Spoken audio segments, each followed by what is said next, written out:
Hello, for the second time today, in fact, because I had such a good session earlier. I got 2 chapters completely signed off, and I did a screen read through of the third, which is chapter 9 of Empress. So I thought I'd just crack on a little bit, to be honest. So let me think. I'm trying to do my little test in the style of a fast food chain. So I've already had a McTest and a Kentucky Fried test. What's Burger King's? What's Burger King's logo? Not logo. See if I can work it out. Burger King.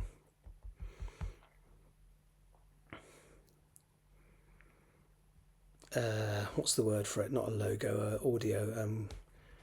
Burger King slogan.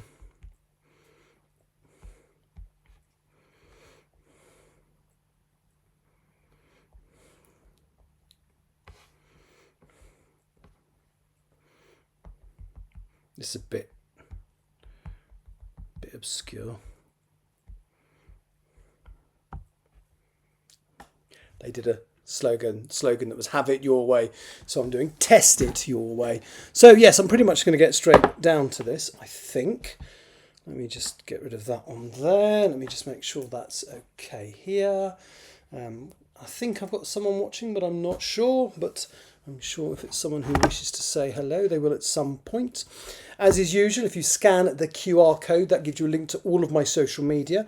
One of the bits of social media it will give you a link to is my Discord server. If you go into my Discord server and look at the bottom, there is a list of voice channels. You'll see that there is a Twitch Streams Live voice channel, which is open now. So if you want to come and physically talk to me, insult me, praise me, ask me questions, whatever, you may do that. So one last thing I need to do. This is how much I'm rushing. I normally put milk in a jug when I'm sitting here drinking tea, but I've literally just got in having bought this milk.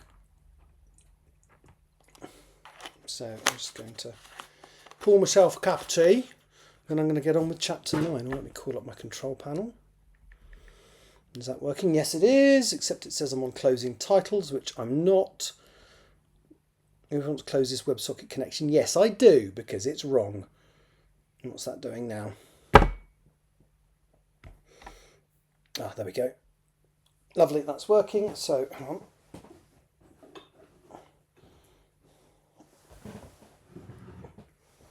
Do you like my teapot? Oh dear, I'm such a sad individual.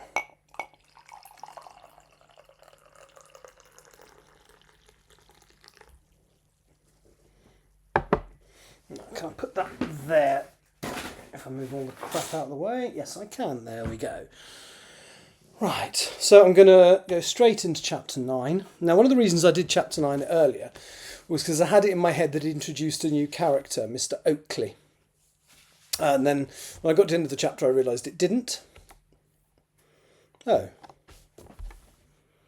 Could not find an OBS session. Well, there blatantly is one because I'm looking at it. Hello. I'm just having technical difficulty where my computer doesn't want to play, so I'm just going to try resetting the iPad. Could not obtain an open OBS session via auto discovery. Make sure you have an open OBS session on your local network. I do, you lying liar of a machine. Let's have a look. See if it's anything to do with that. I can't imagine it would be, but let's just see if that makes a difference. Let's just press connect and see what happens. Couldn't connect to WebSocket. Couldn't connect to WebSocket. Oh well. But yes, so this is my second session of the day. I did a screen read through and a paper read through of 2 chapters, chapter 7 and 8, and then I did a screen read through of chapter 9. So I'm going to try and sign off chapter 9 today. And I'd like to read chapter 10. I probably won't sign it off today, but I will definitely, at least, depending on how I feel, read through it. So how are you? How has your day been? I don't know why I can't make this WebSocket work, but I think, let me see if I can, stressful, oh dear, oh bless you. Right, let me delete all those WebSockets because they're not working. And can I get one up on the screen?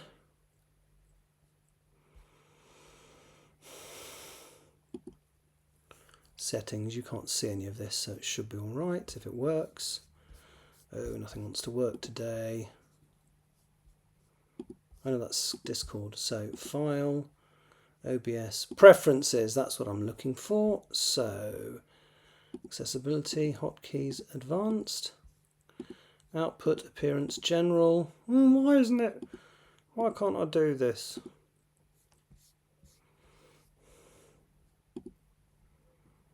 Oh, this is bloody annoying. Why won't it let me?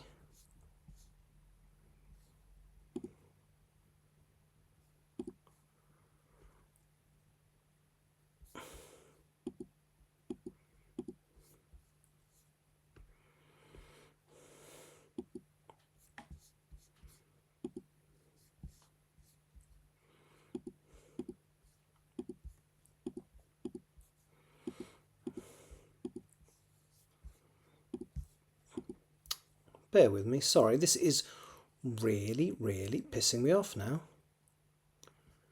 I can't, oh, I can't do it. Okay, why can't I do it? Right, let me just put WebSocket into the help. WebSocket server settings. Right, there we go. Yes, I want to show settings because although it's on the screen, you can't see it. Right, now hopefully this is going to work now.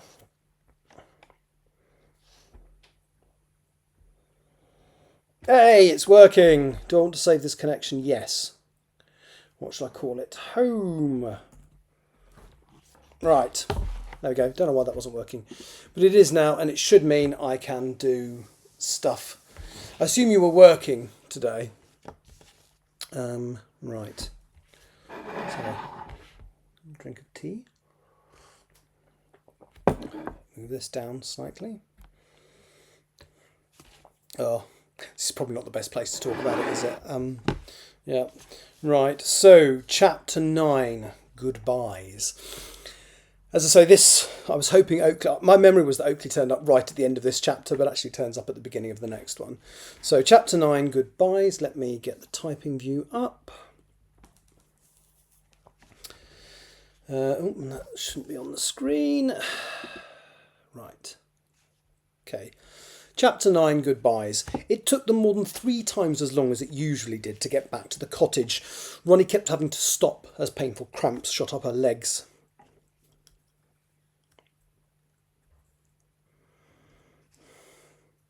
Oh, that's a bit shit. Are they aware? Are they aware of the reason why you have a home delivery? Well, because they shouldn't do that to you.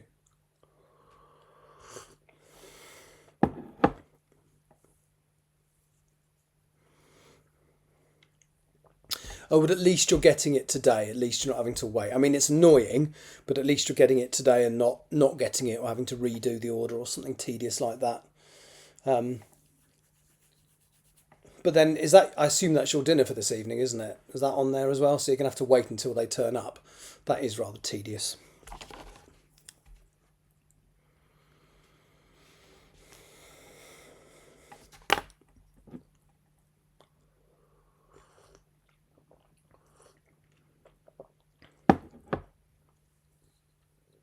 No, at the end of the day, they shouldn't be asking you to do that. You've booked the slot you've booked because that's the slot that's convenient to you. End of.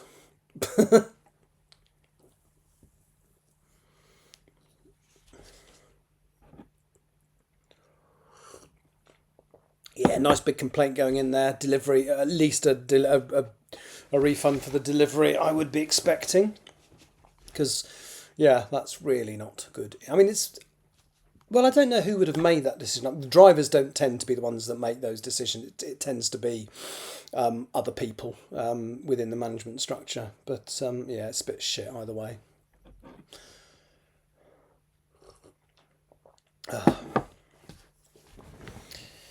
Ursula waited patiently for Ronnie to recover each time, and eventually they reached her front door. "It's rather mild for January," said Ronnie thoughtfully as they entered the cottage. "That's because it's April, dear," said Ursula. "What? April the 3rd? It's New Year's Day," cried Ronnie. "You will take a bath," commanded Ursula. "Then you will sleep. Then we will talk. But I need to tell people I'm okay. Do you remember what Idrisil said to you?" Ronnie was starting to feel cross now. "Who the hell is Idrisil?" she asked drowsily. Ursula led her to the bathroom, made her sit on the closed toilet seat and started to run a hot bath. The room became warm and full of steam, and Ronnie started to feel drowsy. Ursula helped her to remove the coat, then walked her into the bath and made her sit down. "You can't sleep yet," commanded the old lady. She gave Ronnie a face cloth and a very pungent bar of soap and made her wash all over. Ursula observed to make sure that the girl stayed conscious. Then, when she had scrubbed all of the sticky sap from her body, Ursula helped her out of the bath and to dry herself. Ronnie was struggling to stay awake now, so Ursula wrapped her in a soft white bathrobe marked Westin and led her to the single bed in the spare room. She pulled the sheets away and Ronnie almost fell into the bed. Ursula pulled the sheets over the girl. I'm going to put duvet just to lose the repetition of word sheets.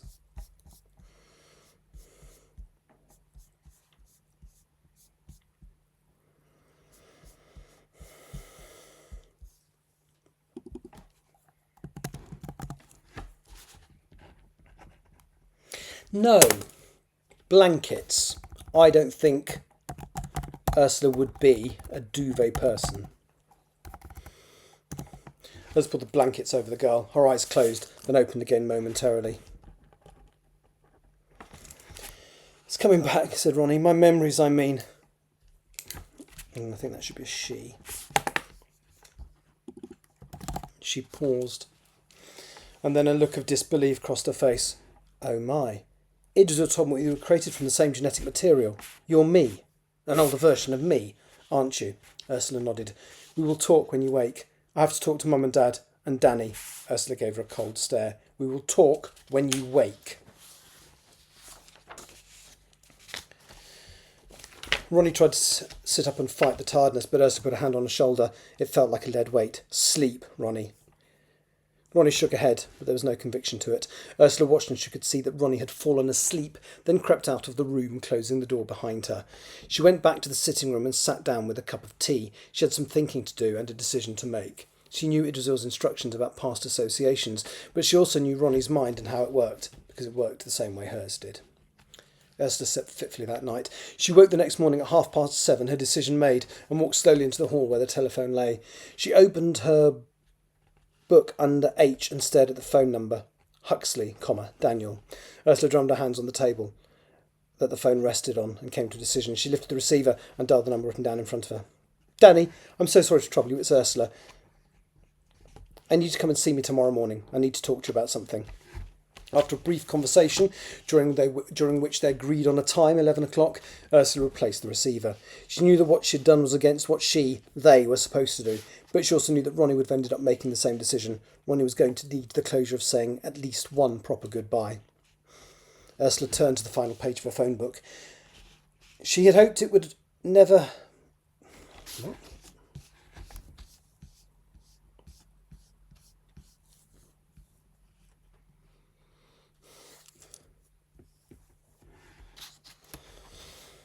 And it would...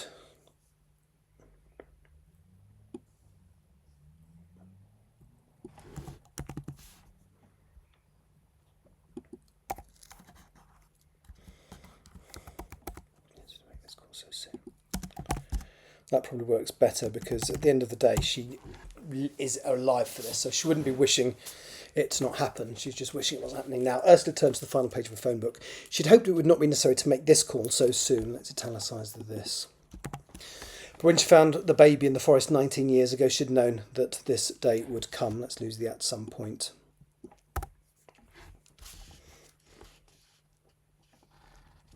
She picked up the receiver again. Not with a heavy heart. And dialed the number. Ursula turned to the final page of her phone book. She'd hoped that it would not be necessary to make this call so soon, but when she had found the baby in the forest 19 years ago, she'd known that this day would come. She picked up the receiver again and dialed the number. That's better.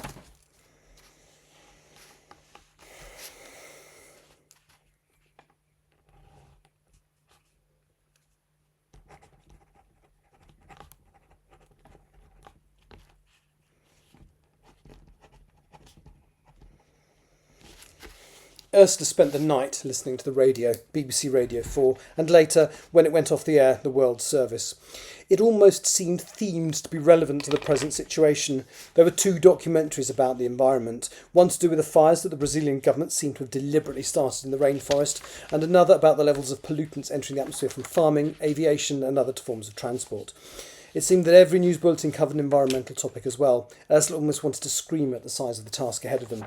It seemed that every human activity, including those that would be almost impossible to give up, stop rather than give up,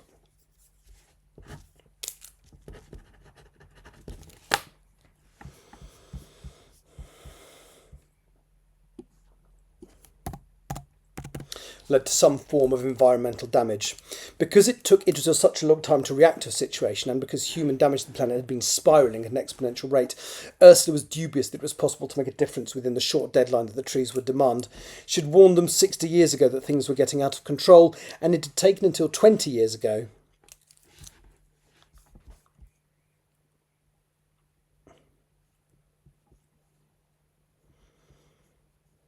for them to decide that she was right.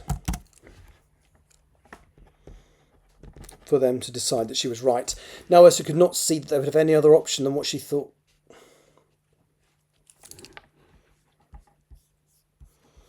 Another option than the proverbial? No. But a word that means proverbial. Let's have a look.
Yep, that word's good. It's a bit, people might have to look it up, but that'll do me.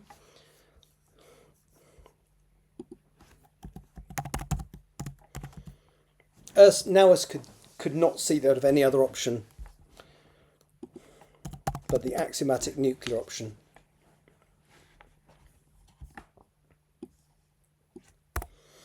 Because implementing it was devastating as the wars of the planet had almost inflicted upon itself in the 1960s.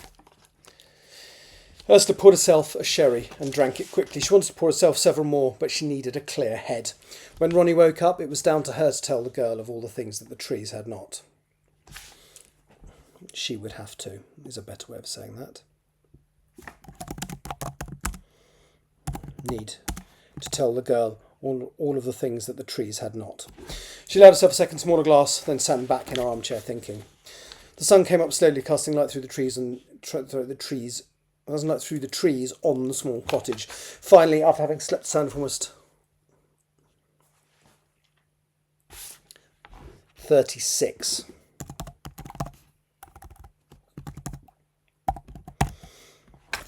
hours, Ursula could hear Ronnie moving about. The door opened from the spare room, and the bathroom door slammed shut. Ursula prepared a pot of tea, and it was ready on the small table next to her armchair when Ronnie stepped into the room. She was still dressed in the dressing gown that Ursula put her into 2 nights ago, and she had been crying. She sat down before the old lady and stared at her for a few moments. Finally she spoke. I understand why you couldn't tell me anything. I wouldn't have believed you.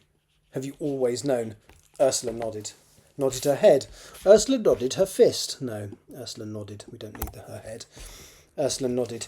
You know that it was me that found you in the forest, dear. That was by design. The late-night dog walk was an additional complication, but nothing I was not able to handle. I took you home and had to clean you very quickly before the police arrived. I called you Veronica because it is a similar name to the name Idrisil had given you, Vero Andy.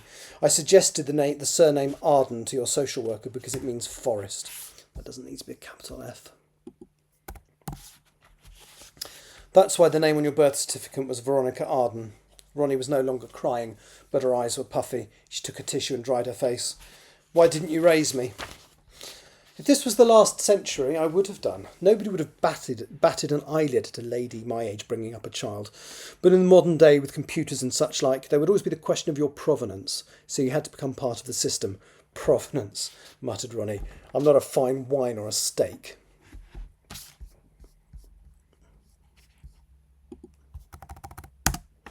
I'm not a fine wine or a steak. I was so pleased when I met your parents. I knew you would be genuinely loved. I wanted you to enjoy the freedom of your childhood. Because it was the only part of my life where I would experience genuine freedom. It was not a question. Yes, dear. Ronnie found that tears were welling in her eyes again. But Mum and Dad, George and Annie Keane are amazing people. They don't deserve any of this. Do we really have to continue to let them believe I'm dead? Ursula leaned forward, and there was an intensity in her gaze that Ronnie had not witnessed before. You understand that if people realise the severity of the message you are delivering, you may become a target. Governments leak like sieves. They always have done and always will do. Your demands will end up out there, as will your identity. Some people think in terms of retribution rather than logic. They think that if you kill the messenger, you will kill the message. They're of course wrong, but at some point you will be a target for extremists. If you have any relationship with your parents, so will they. So will Danny. So you have to cut off all the ties to your old life. I'm sorry, but that's the way it is. We are not punishing them, although I understand that it does feel like it. We are protecting them. What about you? Our fates are inextricably bound, dear, like it or not. Ronnie nodded. It all just seems so crazy, like a dream. She paused. I feel so bad. I would do anything to be able to see them one last time. I cannot stop you, said Ursula. I can only appeal to your common sense. Ronnie dried her eyes again and nodded. You're right. She wanted to swear, but the words felt wronging coming from her tongue. What now? We won't be staying here, said Ursula. We have a nice country house in the middle of nowhere in the Lake District. You and I will be taken there. It is secure and has an old wood in the grounds. There is an ancient tree there, so when Idrisil needs to talk to you again, you won't have to come here. We even have a small staff. When do we go? Asked Ronnie. There will be a car arriving this afternoon. That should be evening because we've said it's going to be dark. So let me just change that. There'll be a car arriving this evening to take us, replied Ursula. The details of the directives that you will present to the government are there.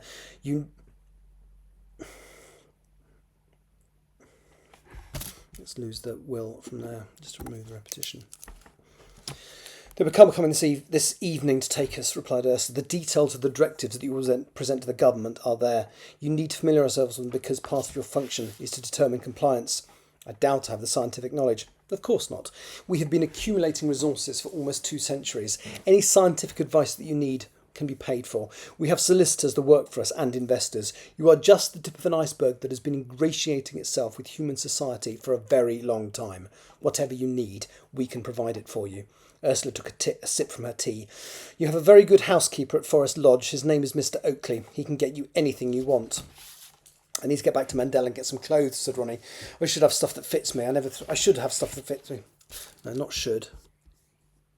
I have stuff that fits me. I never threw my old clothes out. It's April, dear, said Ursula, not unkindly. Your room was emptied a couple of months ago. And even if it wasn't, you cannot risk going there. All of your classmates assume you must have died, especially when Idrisil regurgitated your clothing, which was found. Ronnie raised her hand to her forehead, rubbed it, and then slid it down to cover her eyes. I must have hurt so many people. It was not of your doing, dear. And as for clothes, Oakley has ordered some based on your size before you gained the weight, so they may be a little loose on you, but they won't be too bad. You can order anything else that you need when we get to the lodge. Oakley will be arriving here as soon as the sun has set. We cannot risk moving you in the daylight. Ronnie sat in the seat, shaking her head and thinking. It was almost too much to take in. What seemed like only yesterday she'd been a student whose only worry was obesity. Today she felt as though she had the weight of the world on her shoulders. And Danny. She had slept with Danny. The memory made her face turn pink. She looked down at her skinny frame and realised that she would not have done it if she had not put on the weight. She'd used him in a way, and probably hurt him even more than a disappearance alone would have done. She felt sick. I can face the hurt to my parents, Ronnie said slowly. I don't know if that makes me a callous bitch, but I can face it.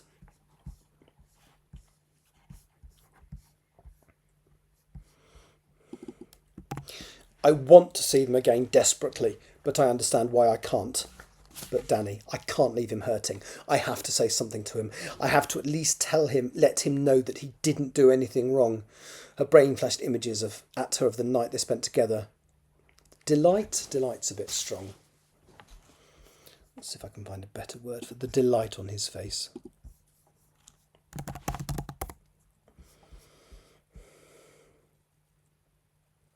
Joy, that's the perfect word.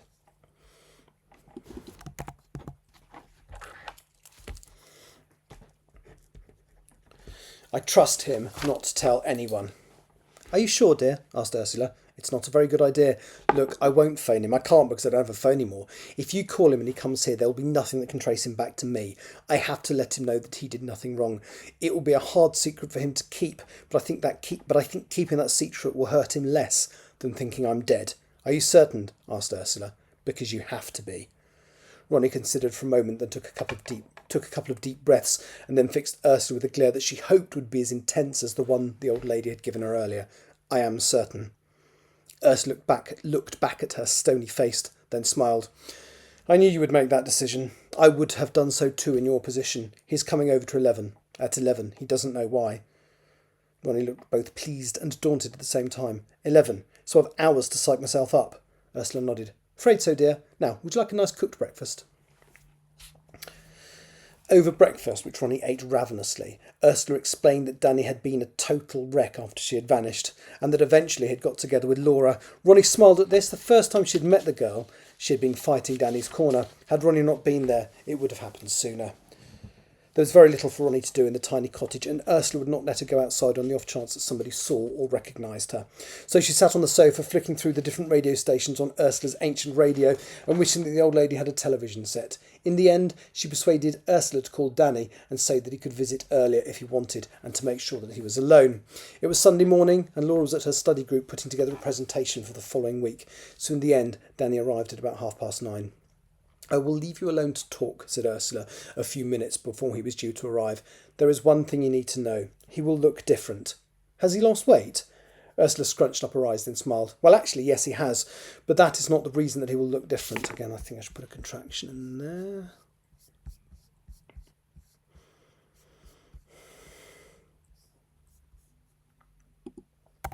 But that's not the reason that he will look different. I assume Idrisil explained about the Yukunda. Ronnie nodded. Kind of. They confirmed that Danny is one, and that I have the skill to recognise one. Ursula nodded. Danny will glow, dear. Ronnie gulped. What? From our perception, Yukunda glow somewhat. You can always recognise one, and that is how. Once you get used to it, you don't notice, but at first, it is rather surprising. You see it too? Ursula nodded. Well, we are the same person after all. There was a knock at the door at 9:30. Ronnie was not sure what she was going to say and almost asked Ursula to stall him for a moment. Ursula went to the door and let him in. They had agreed on what would happen. Ursula would tell Danny she needed to fetch some coal from the shed and to wait for her in the sitting room. Then she would go for a walk and leave them to talk in peace. Hearing his voice as he spoke to Ursula made her heart flutter. She felt sick and dizzy, so forced herself to stand up. She heard Ursula say that she needed coal, then Danny's inevitable offer to go out and get it for her, and her scoffing, saying that she was not an invalid, and to wait for her in the living room. Danny agreed. Ronnie heard the front door close behind Ursula, and there was a pause. That kind of needs to be a separate sentence.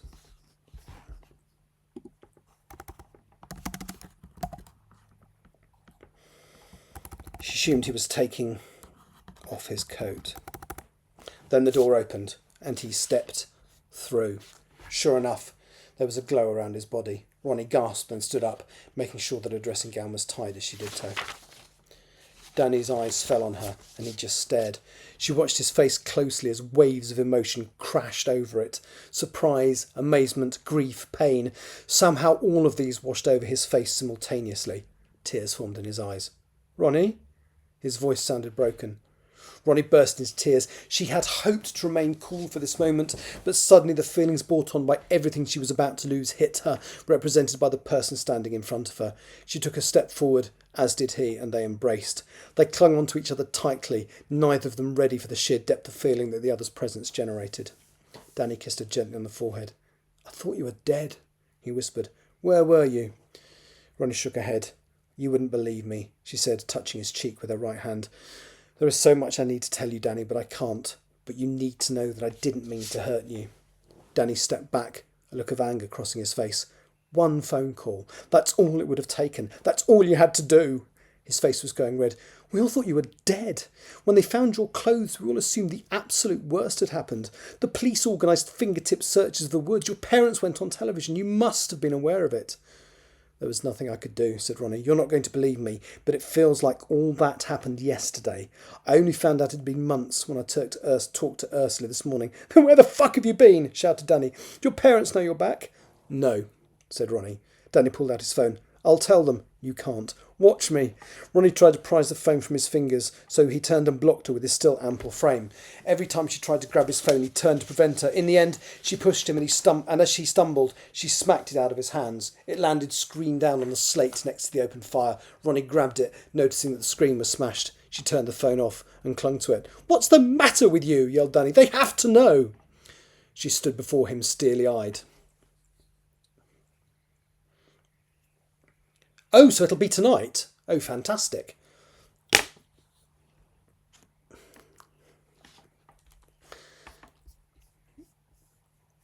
They say it'll take 6 hours, and sometimes you find it does, and other times you'll find it takes minutes.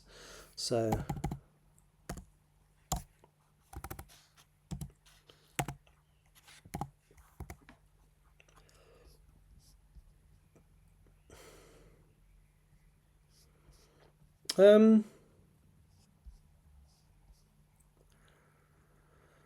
oh, okay. Does it look like that? Or is that the old one?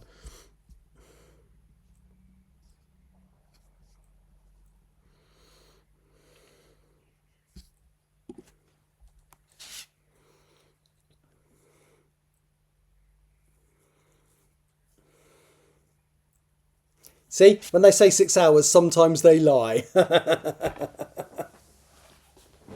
Excellent. Guess I know what you'll be doing in the next little while then.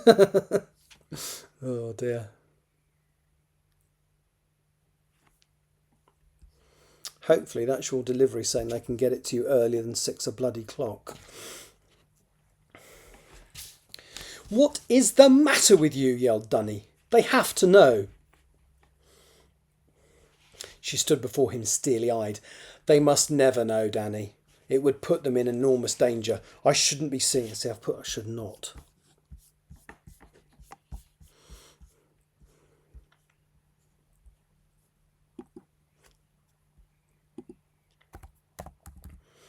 "I shouldn't be seeing you either, but I couldn't leave things the way they were." She placed the phone in the pocket of her stolen dressing gown. "I don't understand," cried Danny. Ronnie shook her head. "And I don't know how to explain without it all seeming like lies. I wish I could show you something to prove to you that I'm telling the truth, but I can't. I'm not allowed to leave the cottage." "Why not?" "Because I'm dead, Danny. Because I have to stay dead." Her eyes rested on the coat rack in the hall. There was one of Ursula's long coats standing there, as well as a hat and scarf. Ronnie was a similar height to the old lady. "Unless," she said to herself. A few minutes later, dressed in Ursula's clothes, Ronnie led Danny through the forest to her tree.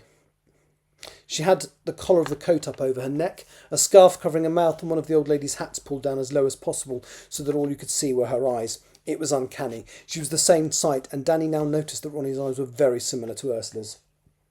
Ronnie had told him not to speak. just to follow her. He did not understand, but did as he was told. After about 10 minutes, they arrived at the old yew tree. Ronnie ushered Danny around to the far side of the tree and removed her glove. "Do you remember when we first touched the tree?" asked Ronnie. Danny nodded. "Touch it again." Danny did as he was told. "I don't feel anything." "Last time we interlinked our fingers," said Ronnie. "I'm going to do something different this time. It may take a while. Keep your hand on the trunk." "I don't understand." "You will." Ronnie removed her hat and scarf and placed her hands on the trunk, and then placed a hand on the trunk about half a metre from Danny's, and muttered something under her breath. The same thing over and over again, but Danny could not hear what she was saying or read her lips. After about 5 minutes, he was about to tell her to stop when he noticed that there was something sticky under his hand. He was about to pull it away when suddenly his hand was pulled into the tree up to his wrist. He yelled. "Don't panic," said Ronnie as soothingly as she could. "You're safe. She will release you in a moment. But this is what happened to me. She completely absorbed me, Danny. This is where I have been."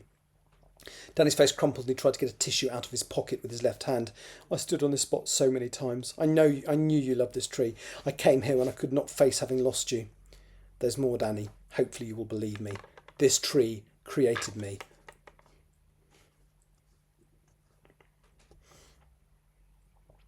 "I'm to serve as an ambassador between our species and theirs.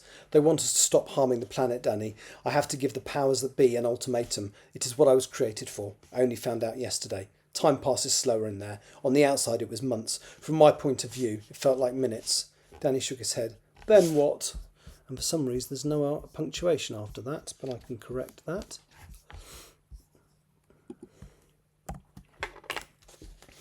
Ursula says that governments leak like sieves.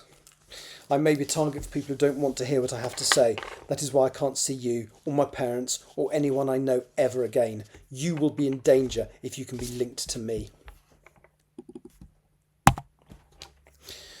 "Cruel people may try and use you or them to get to me. Mum and Dad have to believe that I'm gone. Ideally you should too, but I couldn't do that to you, Danny.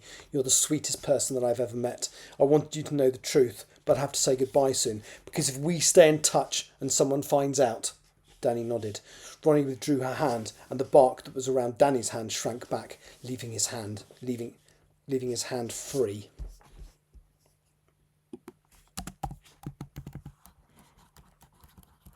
But covered in sap. That's probably a better way of saying that. Danny nodded. Ronnie withdrew her hand, and the bark that was around Danny shrank back, leaving his hand free, but covered in sap. "We can talk for a bit longer at the cottage," said Ronnie, putting the scarf and hat back on. The two walked onto the path from behind the tree and crossed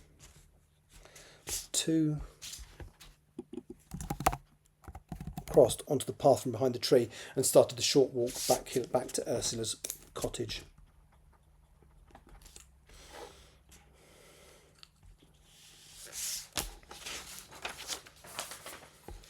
When they arrived, Ursula was standing in the doorway, glaring at them. As soon as she closed the door, Ursula rounded on Ronnie. "That was a stupid risk, girl. If anyone had seen you, they would have thought I was you," snapped Ronnie back at her. Ursula looked at Ronnie wearing her clothes and wanted to smile, but did not want to let her off so easily. She noticed the sap on Danny's hand, and understanding crept over. "Wash your hands in the kitchen. Wash your hands in the kitchen, Danny," she said softly. "Wash your hands in the kitchen, Danny," she said softly. As Danny walked through the door, Ursula turned to Ronnie. "I see what you did, and why. Can you trust him not to say anything?" Ronnie nodded. "I think so. That may not be good enough, child." They sat down. Ursula had a fresh pot of tea and 3 cups. When Danny returned, she poured him one. "Do you understand why I have to stay silent?" asked Ursula. Danny nodded. "It all seems incredible, and if you had not shown me the tree, I would have thought you were mad." He was silent for a moment. "But yes, I understand. I could put myself in danger, and those around me." He blinked. "I can't even tell Laura, can I?" Ronnie shook her head. "I know secrets can be a burden, but this is the way it has to be." She pulled the broken smartphone out of the dressing gown pocket and handed it back to Danny. "I'll replace this." "It wasn't cheap," said Danny regretfully. "We can afford it," said Ursula. "Oh, Danny, I'm sorry about this." I've used the word burden twice, so let me just...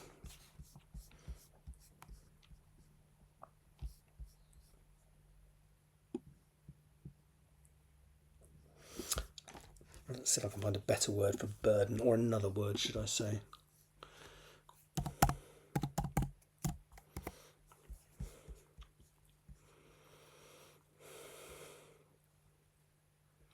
responsibility.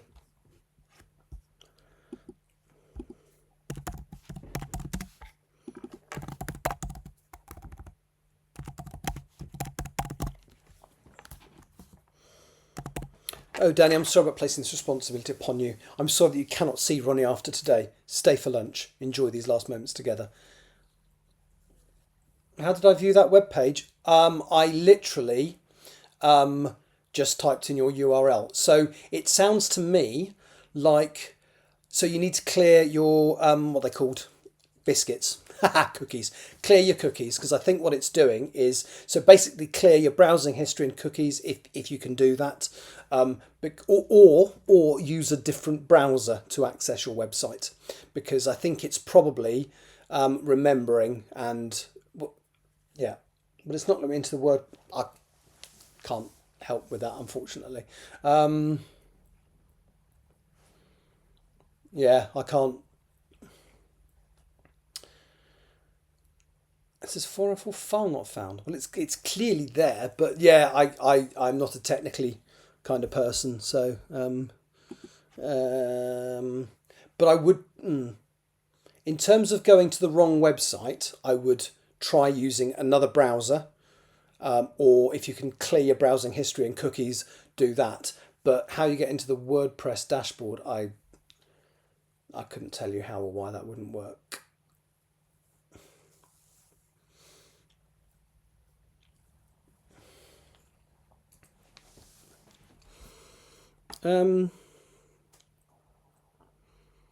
Let me just, so I literally just typed in, yeah, because obviously I go to your website a reasonable amount.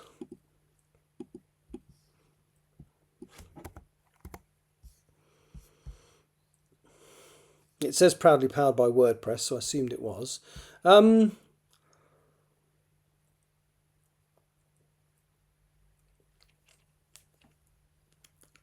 On a different browser it's the same. That's really weird, because I've literally got it in front of me now, as you can see. It sounds like a problem with your computer rather than, well, not your computer, but yeah, I don't know why, because it's clearly there. It's let me see what it comes up on my phone. Hang on.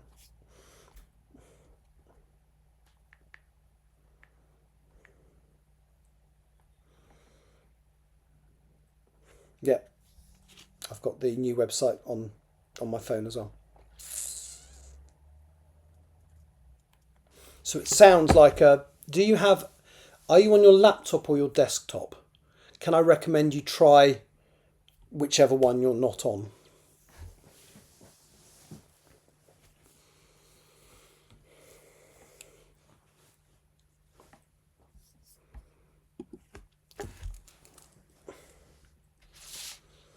We can afford it, says Dan. I'm sorry about placing responsibility upon you. I'm sorry that you cannot see Ronnie after today. Stay for lunch. Enjoy these last moments together. Danny tried not to cry again. I'd like that, he whispered. I like doing, well, I don't like doing, but I seem to have poignant goodbyes in. So it's Still Life has a very poignant goodbye as well. I mean, very, very different to this one, but it's when Rebecca. Actually, there is a similarity. There's a lot of similarities in that they don't know they're never going to see each other again, and they don't know that one of them is going to die. Oh God, I'm a one-trick pony. They spent some time chatting as though nothing had changed.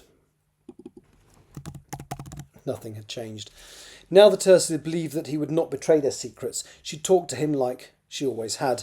It was a wonderful few hours of normality, made poignant because both of them knew that once it was over, they would never see each other again. Ronnie kept looking over at him, unable to take in the fact that by the end of the day, this particular chapter in her life, this wonderful chapter with his terrible Star Trek quotes, would be over for good. Ursula serves roast beef for lunch at 1, which they ate. At 2, Danny looked at his watch. I have to go, he said quietly. Laura is expecting me. Ronnie stood and then braced tightly. Ronnie kissed him gently on the lips, and Danny returned the kiss. They parted, their eyes red. I guess this is it then, said Danny quietly. It is, said Ronnie sadly. I'm so sorry. Danny blinked, trying to get the courage to say what he'd been rehearsing in his mind all morning. I'm glad you told me, he said slowly. The pain of not being able to see you is not as bad as the pain of thinking you were gone forever. It will be hard keeping this from people, said Ursula, especially George and Annie. Danny shook his head. I mean, I don't talk to them that often anymore. But yes, that will be hard. Ursula nodded, but she still had her business head on. Laura will know something is up. What are you going to say to her? Danny looked at Ursula and frowned. Are you going away? Ursula nodded. Yes, I'll be leaving with Ronnie tonight. Danny looked uncomfortable. Then I'm going to tell her you had a fall, that I found you and took you to hospital, and that you are moving away to be with family that can take care of you. Ursula smiled. Very good. Laura knows I'll miss you, so if I'm not myself, which I'm bloody well not going to be, it will make sense to her. Danny walked over to Ursula and hugged her. It's not a lie. I really will miss you. I know, dear, said Ursula. You've been a great help to me over the last few months. I will miss you too. Danny turned to Ronnie, and the tears started down his face again. Thank you for everything. You're the best friend I've ever had. I hope you'll be safe. He hugged her again, and she kissed him. I love you, he said with a broken voice into her hair as they parted again. I always have, and I always will. They drew apart, and Ronnie nodded. I know, she said, and raised her hand to her heart. I'll carry that with me, always. No, well, load of soppy shit. Danny shook his head. I have to go, he said. Ronnie took his hand and walked him to the hallway. He put on his shoes and coat, then opened the door. Goodbye, he said, stepping through and closing the door quickly behind him. Ronnie touched the door with a hand. Goodbye, Danny, she whispered. She turned, and Ursula hugged her. You did a kind thing, said the old lady. I'm not sure it was the right thing, but it was kind. It's going to italicise right. You said you would have done the same, said Ronnie. Yes, dear, said Ursula, absently patting Ronnie on the back. I would.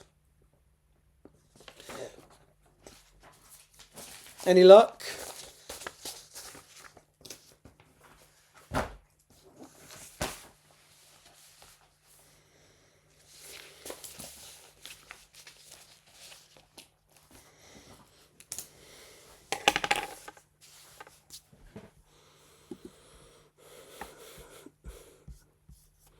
Right, so file, export to Word.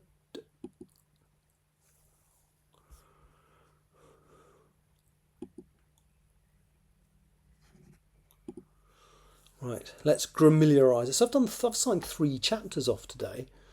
This is good. I really want to get this done quickly. As I say, I've set myself a target of the end of chapter 20 by the end of this month. That's chapter 9. So actually, I can now afford to do one every other day and I will still finish. Although I suspect I shall do, like tomorrow, I'm going to do at least 2. So, and if I can get ahead of my kind of self-imposed schedule, that'll be superb. Right, let's close that down, keep that going, close that down.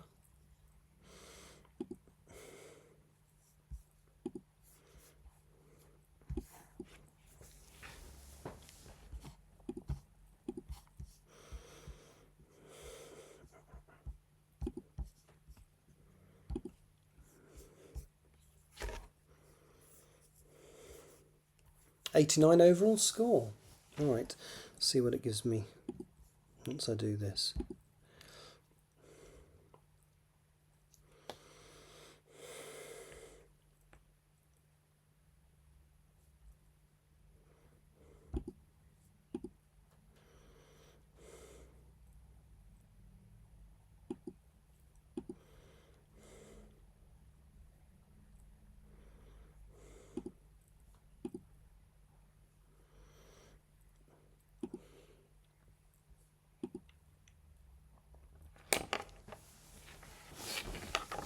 Now Ursula could not see that there would have any other option but the app. That's a bit repetitive. Let's see if I can find another word for option.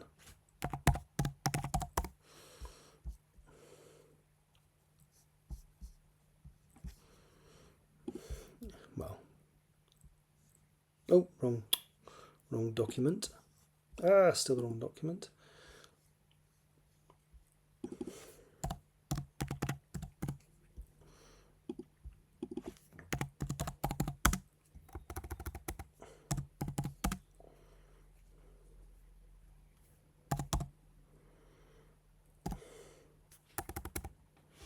What's it doing?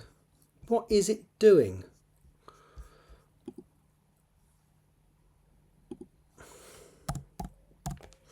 Now Ursula could not see of any other choice other than the axiomatic nuclear option.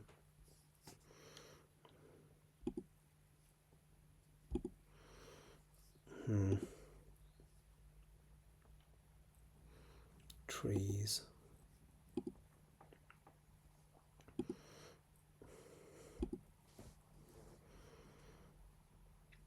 It was me that I who. Yeah, I'll go with that.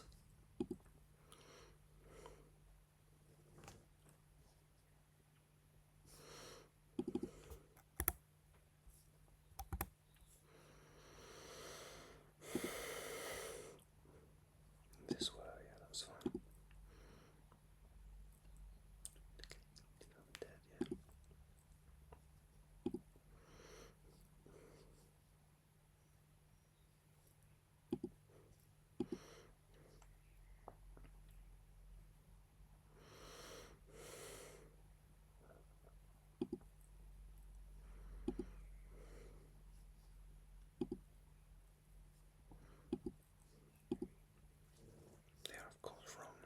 No, sorry. I'm going to leave that worded how I worded it. Ugh.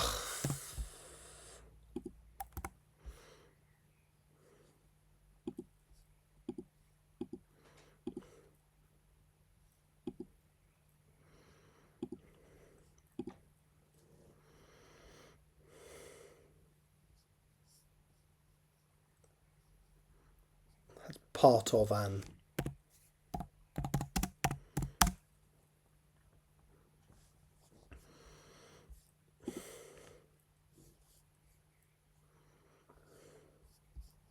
Yeah, we can get rid of the word now.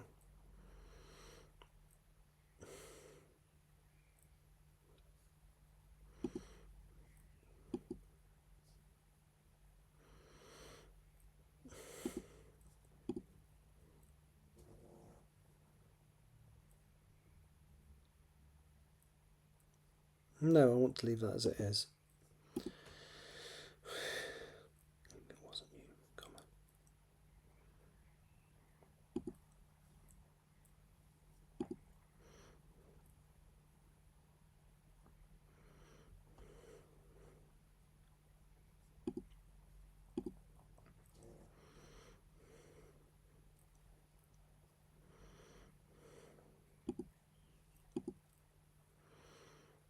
Stay comma.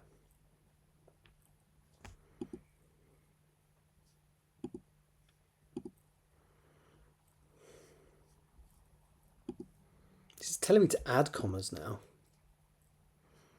Fighting Danny's corner, fighting in Danny's corner.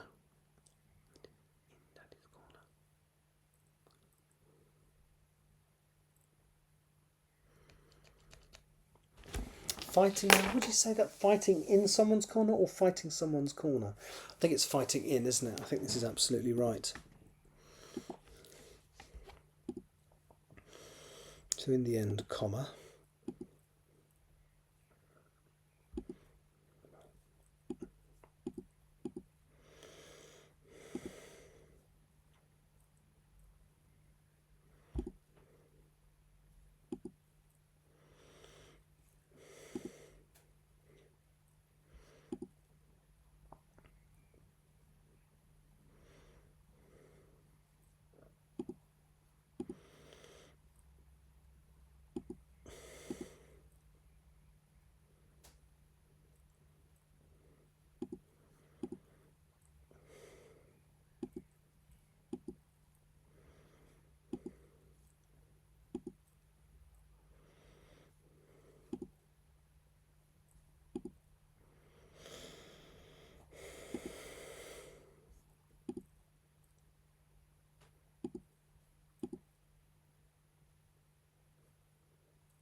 More slowly in there.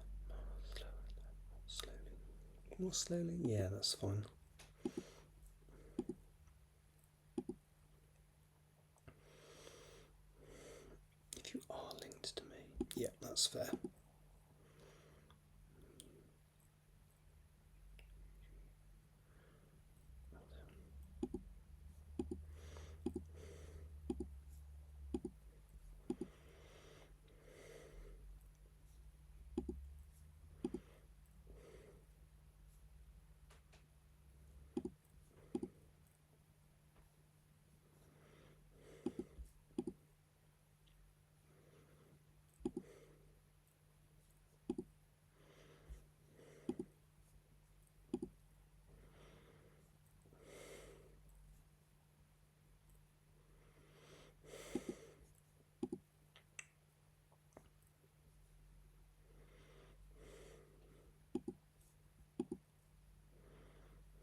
go. So that's that signed off. So let's download the adjusted document.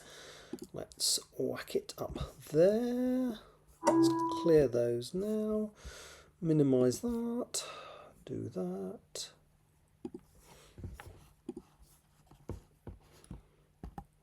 Of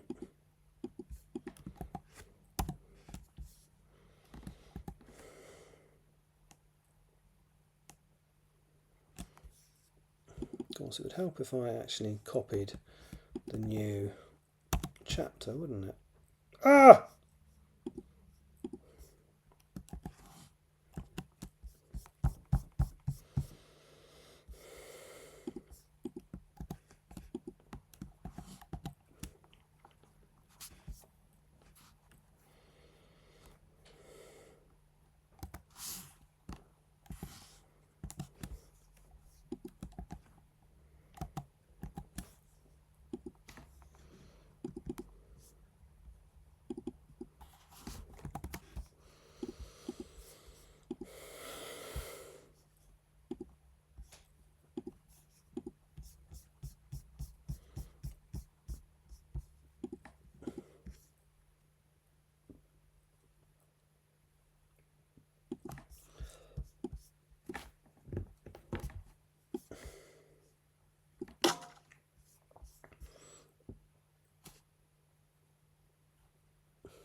Right, I'm just dragging chapter 9 into the signed off folder. And I'm going to whack into chapter 10, I think. So this is a screen read through, so, oh, this is a long one. Oh, it was always going to be. Right, now this one. So I thought I introduced Oakley in the previous chapter and Marianne in this chapter, but it turns out they're both being introduced in this one. But that's fine, it's only 2 new characters, which isn't too crazy. So let me go into typing view again. And I'm just going to read through this, make alterations on the screen, and then I think I'm done for the evening. But that means I will have signed off 3 chapters and worked on a further 4th today. And then hopefully by the end of tomorrow, I will not speculate on what I could do. And I think what I'm going to have to do on the aeroplane, because I'm flying to Phoenix on Friday, what I'll have to do is I will have to just do screen read-throughs, and then I'll have a bit of a backlog of paper read-throughs when I get back. I won't be printing it there because they have stupid size paper in America. It's not stupid, but it's just not like most of the rest of the world. So I remember going to Australia and saying, by the way, do you use A4 paper? And they went, yes, of course we do. As does Singapore. So, yes, all the places I go. I don't know what Europe does, but I imagine. I don't know, actually. Right. Tanya, I don't know if you can hear me. I hope everything's okay.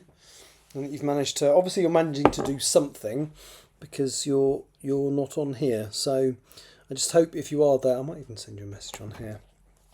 Actually. Excuse me.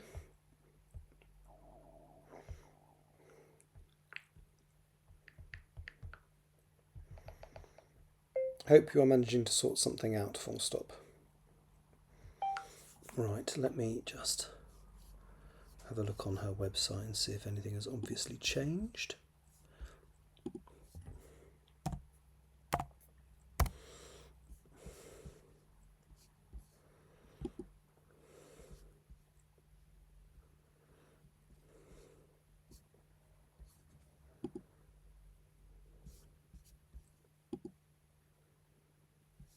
No, okay, I know what you'll be doing now then, so I will not disturb you.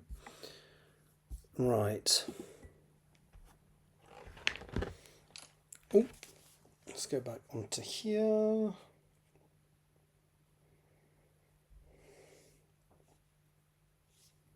Send another test, make sure all that's working. Yes, it is. Right. So,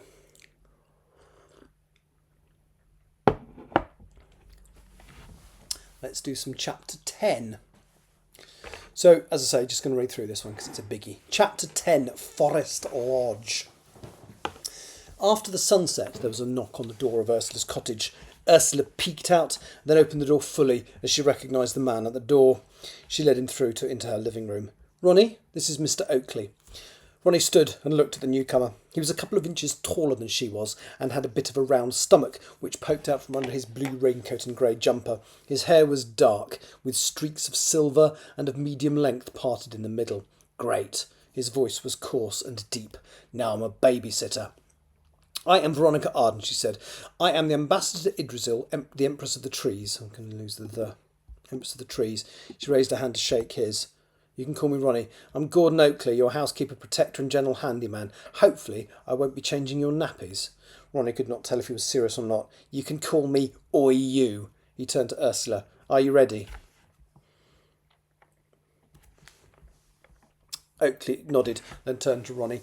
"I guess you don't have any other clothes?" Ronnie shook her head. She had not noticed a bag that he was carrying. "Happy birthday," he said gruffly. "We leave as soon as you've changed. Wear the hood up." Ronnie walked into the spare room and opened a bag. It contained a pair of combat trousers, as well as a white t-shirt and a plain green hoodie, as well as a pair of trainers. No underwear or socks or anything like that, but it would have to do for now. Ronnie slipped off the dressing gown she'd been wearing since last night and changed since wearing...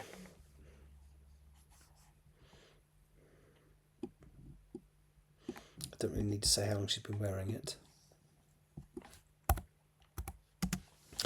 Ronnie slipped off the dressing gown and changed quickly into the new clothes. The trousers were the size she'd worn for years, until September anyway. They were a little loose on her, but luckily Oakley had anticipated this, and there was a belt in the bag too. She threaded it through the belt loops and then looked at herself in the mirror. Her reflection looked almost as she expected. "Are you done yet?" Oakley called through the door. Instead of replying, she stepped out of the room and was startled to see that Oakley had a revolver in his hand. "Is that strictly necessary?" she asked. "Can't be too careful," replied Oakley. He slipped his hand and the gun into his coat pocket. "You take Ursula's bag," he said to Ronnie. "We need to go straight to the car, now." They left the house through the front door. Ursula locked it behind her, and they all walked quickly down the forest path to the car park. There was not a person in sight. Ronnie had to carry the large wheelie case. The wheels were no good on the forest floor, and it was relatively heavy. He watched Oakley as they made the short walk. He was looking all around them and making sure that they were not seen. Let's lose the atoll. The car was a Mercedes with tinted windows. Ronnie was surprised by this. She had expected something less like a big black tank. Oakley ushered the ladies into the back seat, slammed the doors, then opened the boot, heaved Ursula's large back into it, and closed it again. He sat quickly in the driver's seat, locked all of the doors, and then started the engine. The large car reversed until it faced the exit onto the main road, which was clear. Oakley turned the vehicle onto it, accelerating gently. Ronnie looked out of the window and watched the familiar road from the comfort of her seat. She wondered if she would ever get to see this place again. She closed her eyes and allowed an image of Danny to enter her mind. That look on his face when he said goodbye for the final time. She wished she had not thought about him, because her reaction was to well up with tears. She fought against it, as she did not want to cry in front of Oakley. The car drove into Mansfield and past the road that led to Mendell. There were too many memories, and Ronnie was exhausted, so she closed her eyes and tried to sleep. The car had departed from Ursula's cottage at just after 8 o'clock. Ronnie slept for just over an hour before waking up as the car pulled into a service station on the M6. "Is it okay if we ask where we're heading? And how long it will take?" Ronnie finally piped up the courage to ask. Her stomach was making loud noises, and she was surprised she could not hear it over the radio. "Right now, Starbucks." I'm going to say Costa because I've already mentioned Starbucks. "Right now, Costa," said Oakley. "And of course it's okay for you to ask. You're not a bloody prisoner. Late tonight we will arrive at Forest Lodge, which is close to Ambleside in the Lake District. We will get there at about 11:30. Do you know the area?" "Vaguely," said Ronnie. "I remember a family holiday when I was late. We went to Lake Windermere." "Yes, we're not far from there," said Oakley. He found a parking space close to the main entrance of the services and drove the car in. "Does anybody want anything?" "Not now, dear," said Ursula. Oakley nodded and looked at Ronnie. "You're still recovering from your close encounter of the arboreal kind. Are you hungry?" "Ravenous," admitted Ronnie. Oakley frowned. "Should have brought some food with me, sorry. What can I get for you?"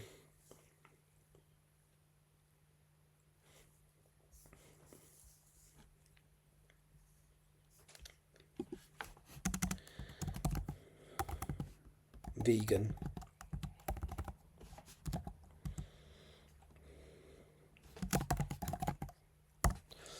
Come on, tell me something. Vegan, please. You don't need to be modest, snapped Oakley. We're here to look after your needs, and that includes your dietary ones. I'd let you come up with. I'm not sure that's a good idea for now. What do you want? Ronnie was not sure. I don't know. Oakley rolled his eyes. I'll get a selection of stuff. Personally, I like donuts. He looked down at his stomach. You can probably tell. Ronnie did not feel she knew him well enough to make a joke, so she just nodded. Well, it goes without saying not to go wandering off, he said. I won't be long. Oakley stepped out of the car and slammed the door behind him, using the key fob to lock the door. A few minutes later, he returned with a bag containing snacks, sandwiches and a box of 12 Krispy Kreme donuts. He threw the bag into the... now... I'm mentioning brands all the time here. Let's just see if Krispy Kreme do vegan.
Was it doing that? Sod off. Oh, thank you.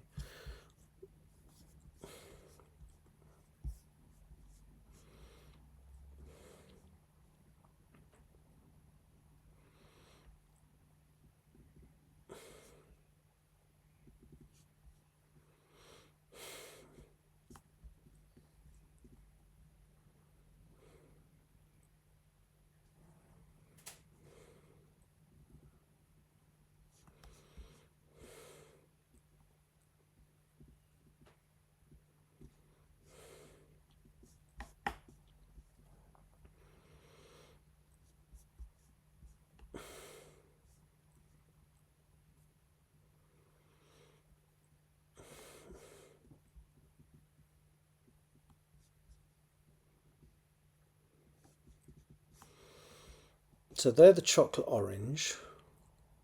It's pathetic, isn't it? I'm trying to make sure I get the right... It's got 4 original glazed, which are 1, 2, 3, 4. Yep. 3 chocolate orange, which must be... Yeah.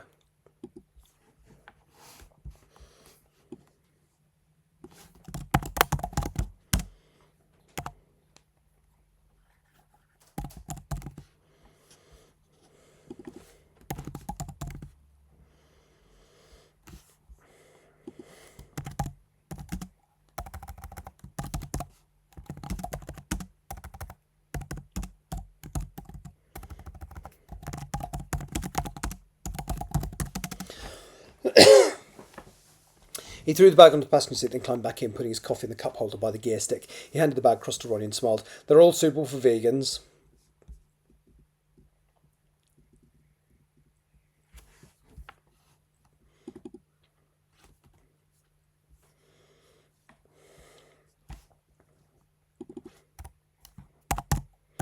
It's all suitable for vegans. Don't be modest. Have as much as little as you like. Just save him one of the chocolate orange donuts. His smile faded as he started the car. They're the orange ones.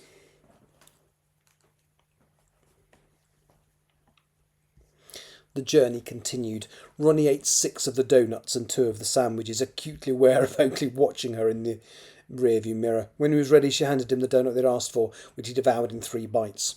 As they got close to Forest Lodge, she noticed an urge to go outside for a walk. It was like a magnetic pull gnawing away at the back of her consciousness.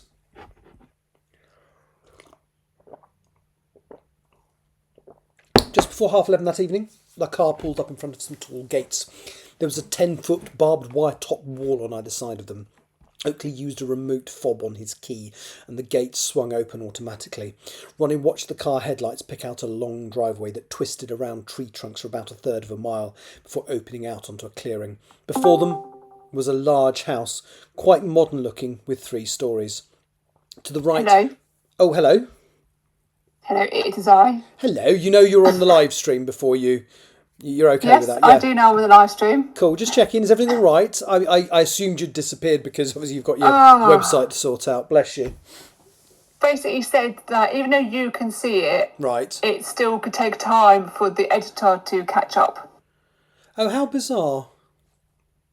He said it's the way that it all changes all over and everything. Because literally when I first spoke to you, it was 5 minutes after he'd basically changed the domain over. But he said that basically it takes a while for it. He said doesn't know why it does it. It could be random. He just said that basically he said to give it 2 hours. He said by that point you should be able to go and edit it and it should be fine. So because they can see it on their end. They said they can go in the editor and see it their end. But it's because they're on the same site. Right. Basically, as the same location basically. But he said that it could take a while for it to then filter through for me to be able to edit it, basically. How bizarre. Yeah, and you would have thought that you'd be able to see the same website from wherever you attempted to browse it from, but apparently not. No.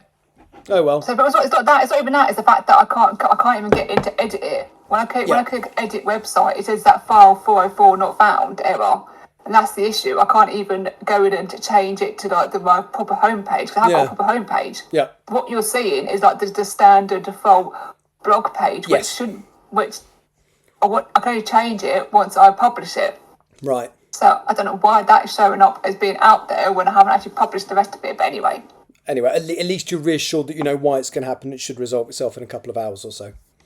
But that's the kind of I shouldn't lose it because I've done like probably 80 pages I've created and It's really shit that they didn't warn you that it might look a bit weird until it all happens as well. You'd have thought... I mean, to be fair, it's not as if I get hundreds of people visit my website every hour. Oh, no. The whole point of doing this upgrade is that I should go get more people, but obviously it's crap that while it's waiting for it to all do its thing, it's got a whole crappy website on there. But you could just stick something on your socials just to say if the website looks a bit weird for the next few hours, I'm in the middle of changing it over or something like that, you know.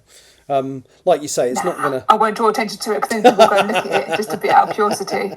Okay, fair enough. But actually, because it looks pretty much the same as the old one does, it's just got a bit more... It probably adapts better to different browsing options, whether it's a phone, whether it's a...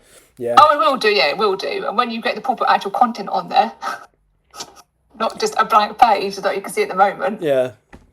That's just my template, basically. How weird, though, that it's... I just literally assumed that it would be the same for everybody, everywhere. How weird that my browser seems to have gone to the new version and yours still takes you to the old one. That's bizarre. I cleared my cache and everything yesterday, and I did went to go in to clear my cache again, but it wouldn't give me the option. So, right. But even if it's like being directed people to that one now, then whatever. It's just the more concern was actually being able to actually get in to edit it. Yeah. Basically, and that's the issue. And he did call the different. He called different people and, the last agent and stuff, and they said basically that's what it is. It's the propagation period or something, he said. Right. That's fair enough. So you just assume computers are binary, don't you? One or the other. Yeah. But apparently computers are non-binary as well. Which is great because I'm literally about to meet Marianne for the first time. So... I'm on to chapter 10. I've done really well today. So I've signed off 3, which is good because I did bugger all yesterday.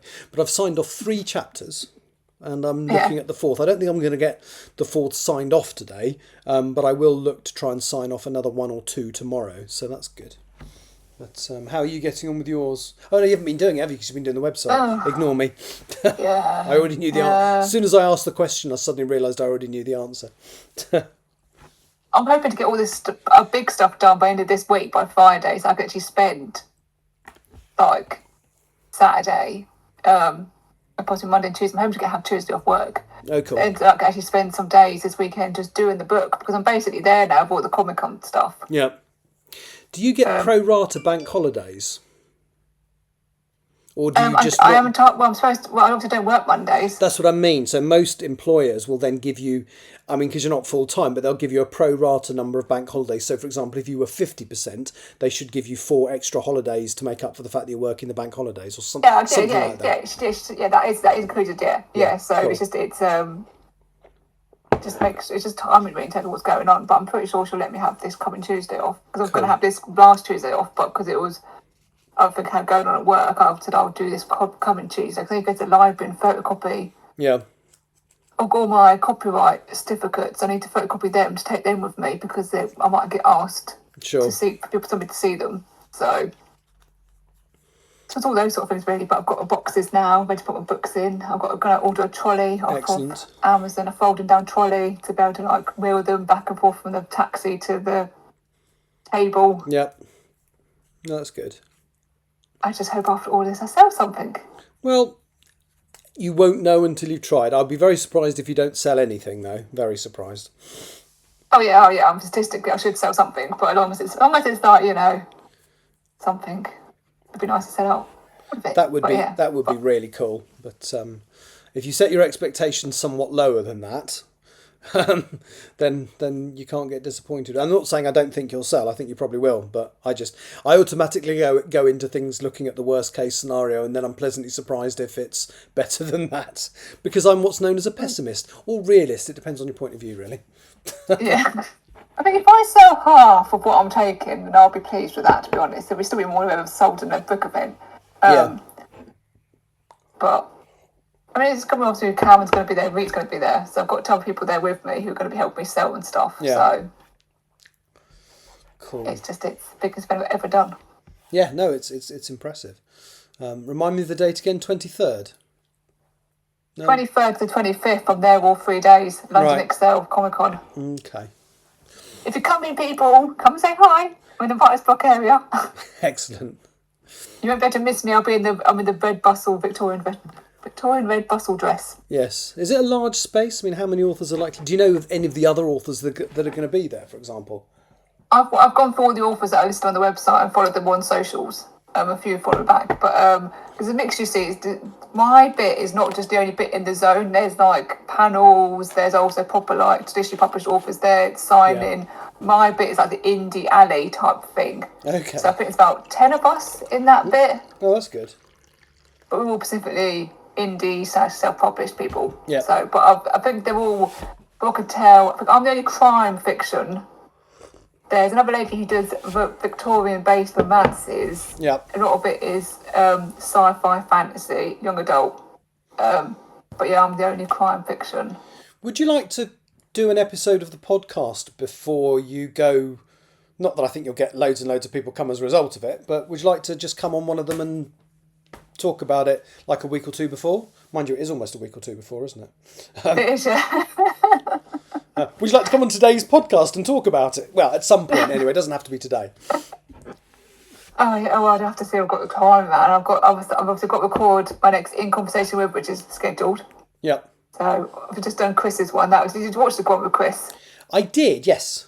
His reading was a lot longer than mine, wasn't it? Yeah. I think people would tend. Yeah, it was good though. Actually, listening to him. Yes. Oh no, absolutely. But yeah, so I've got my next guest lined up. So I'm going to do that this weekend. Okay. I've got a person lined up for interview for a blog, for the written blog. I need to get that for June, and obviously then do the last few bits for the Comic Con and stuff. So I don't know if I'm going to be able to fit it in really, but obviously because you're going away as well, aren't you? So yeah. Well, I'm only looking for 6 minutes. You could literally do it now if you want. But if that's too much, no, I'm not in the mood. I'm not in the headspace for that at the moment. So well, I'll if once will there be a web page about it once it's all up, or will it be on your events web page? Of course, it will be. That's a silly question. My book signing page will be on my homepage when my homepage eventually. Yeah. Okay. Well, one of the getting redirected to that. I will cover it. Go on. But on my socials though, it's pinned to my socials. So like on my Instagram. Oh, so it'll be the top one if I go on there. Okay. Let's have a look.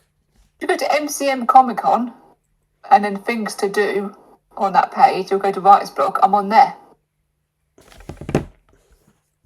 Hang on. I'm on the Krispy Kreme page at the moment because I wanted to see if Krispy Kreme did vegan donuts for Ronnie to eat, and they do. They need delivery, you get them delivered to home. Ugh, I hate them. I think they're massively overpriced, and I think they're horribly sugary and ghastly. But That's why they're nice.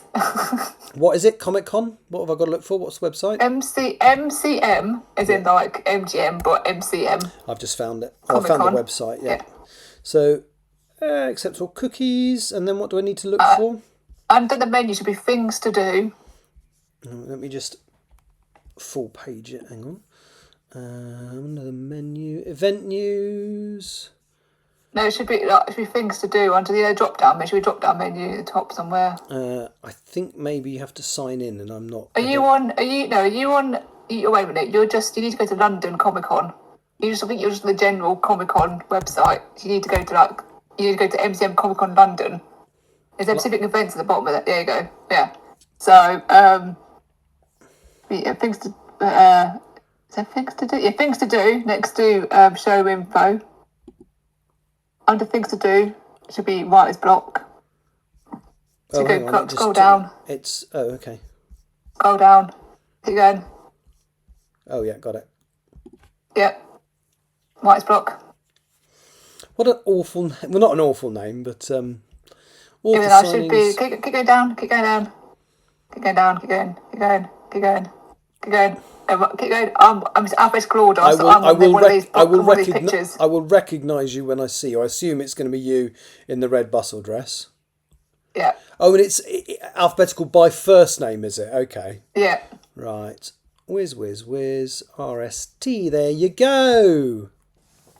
Case of Curious Client, the case of Curious Ploy, case of the Fatal Flaw, table 20, all days. Yeah, that's me. Excellent.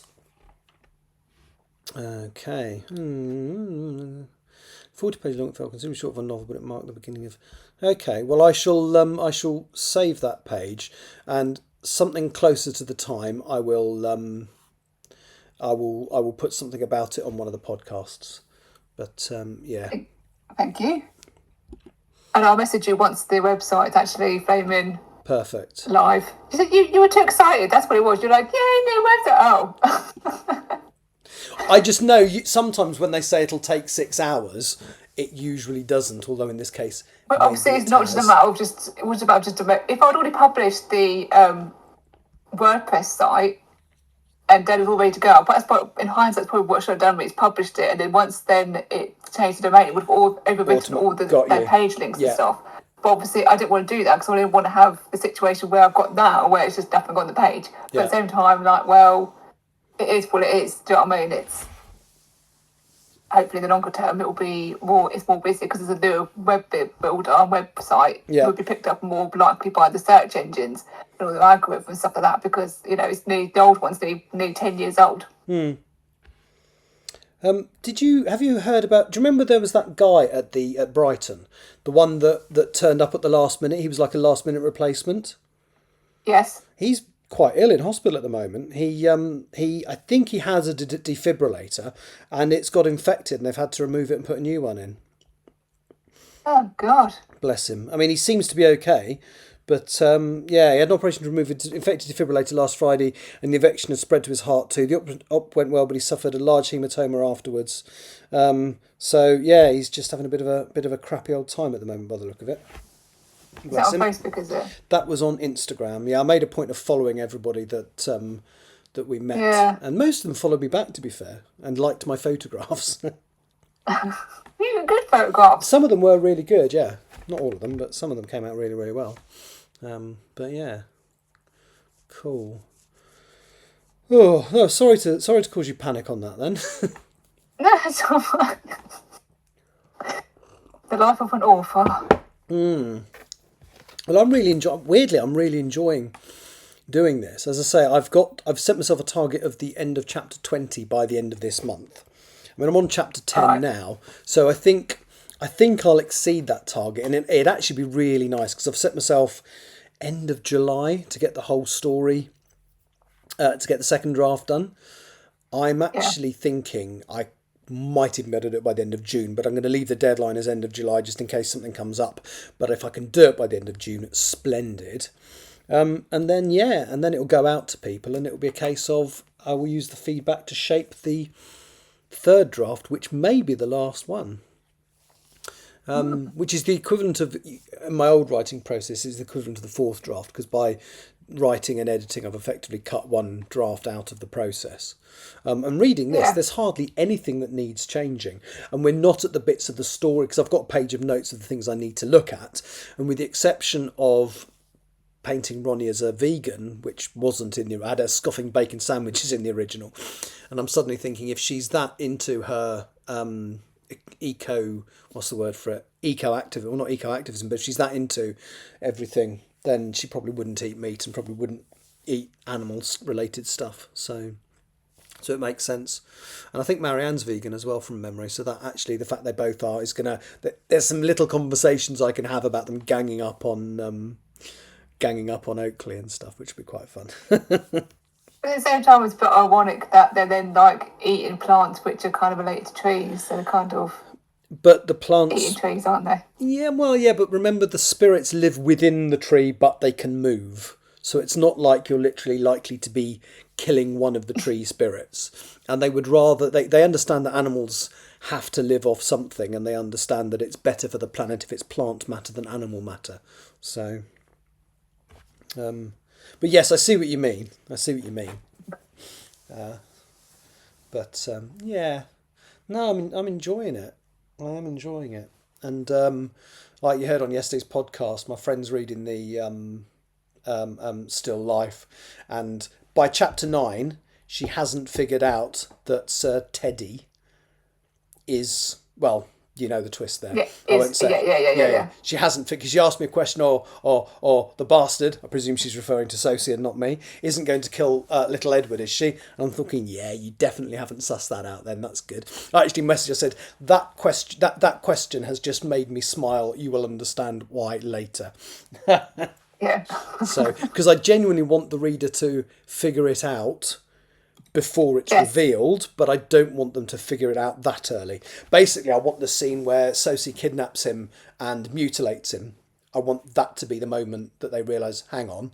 So this is why you'd make a good mystery writer, because you're good at laying clues and red herrings and things. Yeah.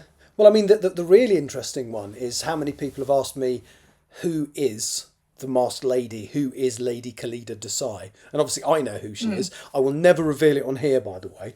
I think you know who it is, but everybody who's guessed has guessed wrong, which is really cheering me up. But I guessed wrong, didn't I, originally? Well, yeah.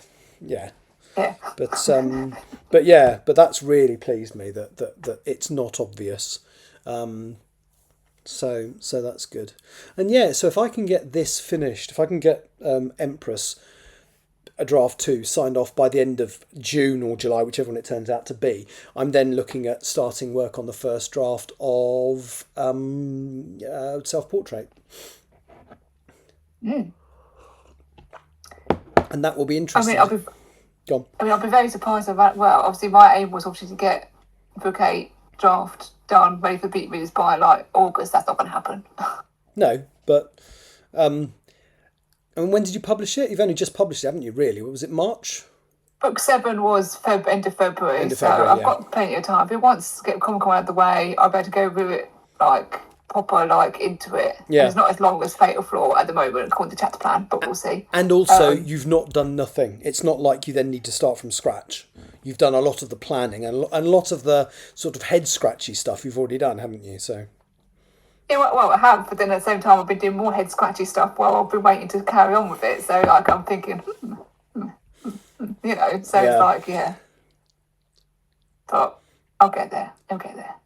Yeah, good stuff. But it's just, this has got a lot of, I'm looking forward to getting this one out because it is like major revelations in terms of stuff that you already know, but stuff are coming out. It has to be, because you're getting to the point where things have to start happening because it's so close to the end. So that's good. So more periphery sort of stuff is going to be coming to a resolution, and then it's going to start ramping up. No, I'm looking forward to it. I am looking forward to it. It'll be good. And are you planning to release a short story collection this year as well? I think you're back on track with that, aren't you? Yeah, so the short story part one of that for June's newsletter Yeah. will be coming out in June. So that's all edited, written. That's the case of the Hotel Hustlers. Excellent. It's the yep. So that's the case of the Cavalier's chair comes to an end. That's the last part this month, and then part one of Hotel Hustlers will be in from June, and then I've got a few ideas for more short stories. Have you got to the bottom of whether you're going to be able to use the ones that have previously appeared in other collections yet? Oh, what was the apologies? Yeah. I think so. I mean, Criminal Shorts has been out donkey's years now, and Yeah. like even Bromology has been out 2 years now. So I think, as long as I don't demand they take them out of those collections, as well as Which, of think course, you I'm quite happy wouldn't. to stay in those collections. Yeah. I'm pretty sure Bromology was like just keep it, don't publish it anywhere else for a year. Right. Then there wasn't actually any stipulation for Criminal Shorts, but I'll just out of courtesy, I'll double check with them. Yeah. But yeah, then I'll do that. But I was thinking, like, when it comes to me doing my limited print run of my members code book, members handbook, Yeah. because you're going to show me your things from Lulu, Yes. because that'll be a very, very, very limited print run. I think it'd be quite good to do those through Lulu. Well, they're print on demand, so you don't even have to physically, you can just presumably turn them off when you've hit the number you want to sell or whatever. Well, no, what I'll do is I will order a batch and you'll order them directly from me. Oh, okay. So they literally are only going to do about 25 or 50 editions. They're going to be seriously limited edition. Okay, please pencil me in for one. And that's going to be which one? That's going to be what, the short story collection bumper volume or whatever? No, that was going to be the members' handbook. So what Oh, the members handbook. get, Sorry, what Dr. Colbert gives me to look at, the little red book, Yeah. that's basically, I'm going to reproduce that. So it'll have all what the members' rules are, what Right. the introduction is, Miss Trent's little intro and stuff. So that would be definitely, it's just a compliment to the series, but if you're a true fan, then I want to do it so it looks Looks of nice. the period. So I would do it through them, or there's a company in Norfolk who can do the embossed covers. Oh, that would be nice. I mean, I don't know if Lulu can or not. I haven't looked. There's quite a few that can do the more specialist stuff, isn't But there? if I'm going to do very, very limited, again, the company in Norfolk can do Yeah. print of one, but they could do those sort of like the traditional hard cover, but with like the embossed inked Yeah. title on and stuff, so it looks like it's from the 1890s. No, that'd be nice. So it'd be like A6 size, so that she's like a pocket thing. Yeah. Okay, no, that I don't know. I haven't looked at all the different options available on Lulu, but I'm sure they do other. They definitely do other sizes other than the traditional ones. As I say, my copy of English Hikikomori, I really like how it looks. I'm really pleased with it. Yeah. I mean, the cover design's crap because I just threw it together at the last minute so it wouldn't have a blank cover. But the actual inside, it just looks nice. And again, if I put a little bit more thought and effort into designing the interior, which I haven't, I just wanted to see what it looked like. Yeah. It'd be quite good. I'm definitely going to do the print version for myself of Empress in hardback because it's just huge. You're going to do that through KDP, though, aren't you? I'm going to do that one through KDP. Yes, that's right, to see what it looks like. Hopefully quite soon. If I can get this done by the end of June, that'd just be awesome. And I'm waiting to see if they offer any more unpaid leave because I've kind of decided if they offer out unpaid leave in a month where I'm only working 2 weeks anyway because of my part-time, I'm going to take it. However, the next one is July, and that's peak school holiday season. So I would be very surprised if they offer it during then. Having said that, we have got a few planes out of commission because of problems with the engines and the supplier not being able to supply the parts. So it could still happen. So I will take July off if they offer it, and then beyond that it's September, and I'm already not working half of September. So if they offer it in September, I'll definitely take it. Don't forget, I've got dibs on you for the Saturday 25th of October. That's right. Yes, I mean I need to remember because because I don't know when I think the booking comes out in early June to book our winter leave. Because that is right at the end of. I think normally I book the week before, when I have. No, I don't. I booked the week after. So I've got the week before that as part-time, and I'll book the week after as annual leave. Or it might be the week before, I can't remember. But when it comes out... Because the event itself is 25th of October, is a Saturday. Yeah. And I've booked into Premier Inn in Leeds 24th and 25th evening, basically, yeah. So you might need to also... I mean, you can do Premier Inn booking where you can cancel without charge. I've got a business account with Premier Inn anyway, which BA arranged for me. So, I get a lot of... Not perks as in lots of money off, but a lot of additional options to cancel and move and all that kind of stuff. So, yeah. But I can't do it until I know I've got that week off, unfortunately. Well, I can, but I'm not going to. I can't imagine many Premier Inns are used to. Oh, hello, Angel Faye. Sorry, I've been waffling on and chatting, and I hadn't even know. Oh no, you've only just appeared. That's all right then. Yes. Hello, Angel Faye. Yeah. I thought I'd come back and get the next chapters done. So I've just signed off chapter 9, and I'm now working on chapter 10. And the other voice you can hear is my friend, the writer, is T.G. Campbell, who writes the Bow Street Society books. And we're just having a bit of a natter on here, aren't we? Yeah. Yes. Through my TG, through the link on the screen, basically through the Discord server. So, yeah. Yeah. Yeah, all good. Angel Faye, because I did another both not yesterday, the day before yesterday, and today. Well, you were here the day before yesterday. I had quite a few people come in because of a raid, and the same happened today. So I raided out into another writer today, not the same one as last time. She was streaming today, but I like to try and raid into different people. So we got nattering with another lady called, I can't remember her name, but I did follow her, and so. Oh, you're getting good at this Twitch malarkey. I've worked out how raiding works because I've done it a couple of days in a row. So yes, it seems less confusing to me. We'll make a professional stream out of you yet there. Well, we need to sort out what was it you said I've got to sort out? Your panels. My panels, see? Yeah.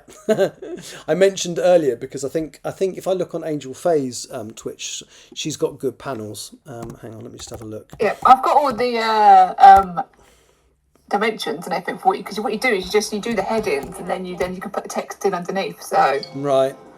Hang on, let me just. Go to I've got Twitch channels. You go to my Twitch channel, you can see all my panels that I've done. Oh, hang on. I'm just going to look at the Angel Faye ones because somebody said they were really good earlier. Oh, where's that then? Oh, I can't see any panels. I'm on the wrong bit of the website. Oh, hang on, you can't see it. Let me do that. It's at the bottom underneath the chat, the stream window. Sorry.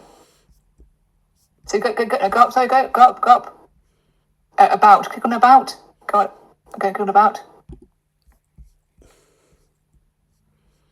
Yep. Oh, that is better. Well, I've literally got nothing on mine. So, yes. So my name is Fanny, and I go by Angel Faye. Okay, excellent. Author, mother, and graphic designer. You also have a Discord. Okay. Well, do feel free. The link to my Discord is... Oh, why is it not on the screen? Let me go back to this screen. The link to my Discord is in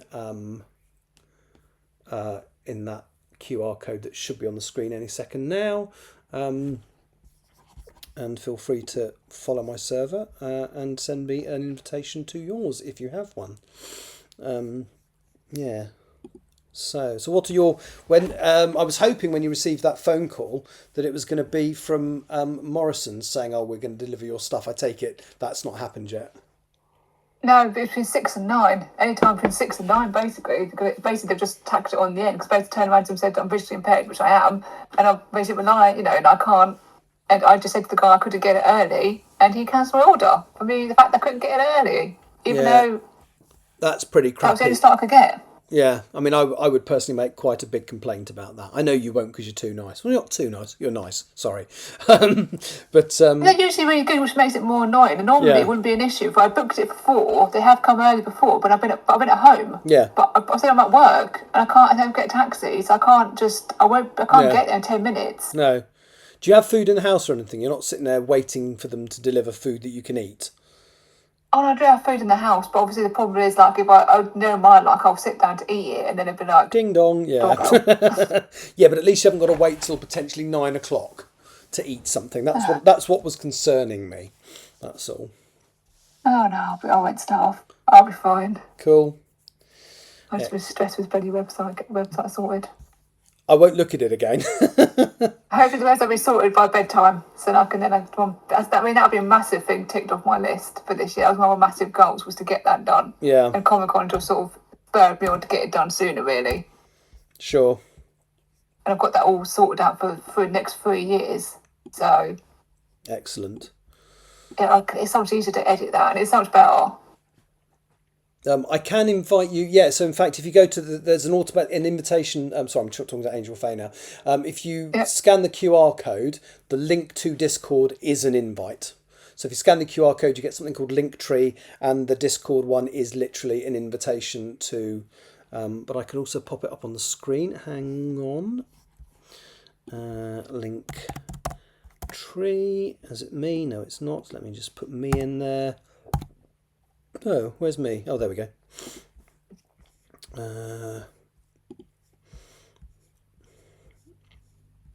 Bear with me a second.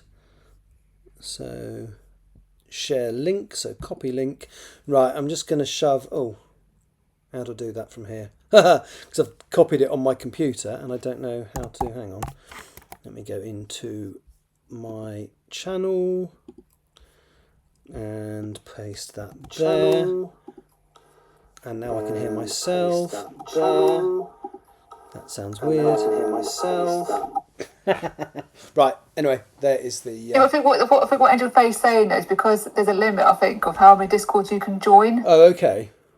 Unless you've got Nitro on Discord, I think that's what they're saying. So you need to. They can't. I think they were saying they can't physically join your Discord because of their limitation of how many Discords they can join. So you have to invite them.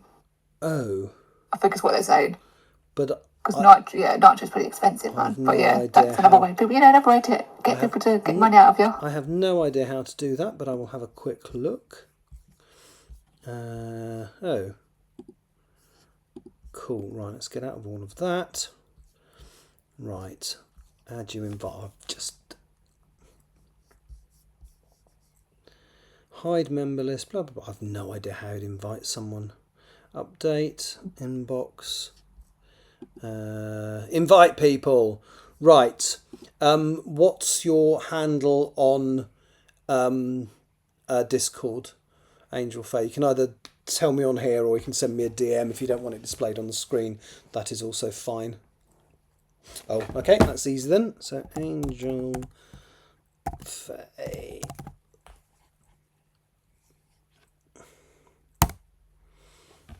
It says no results found. I'm just checking I have spelt it right. I have. Invite You've got the underscore as well. Yep.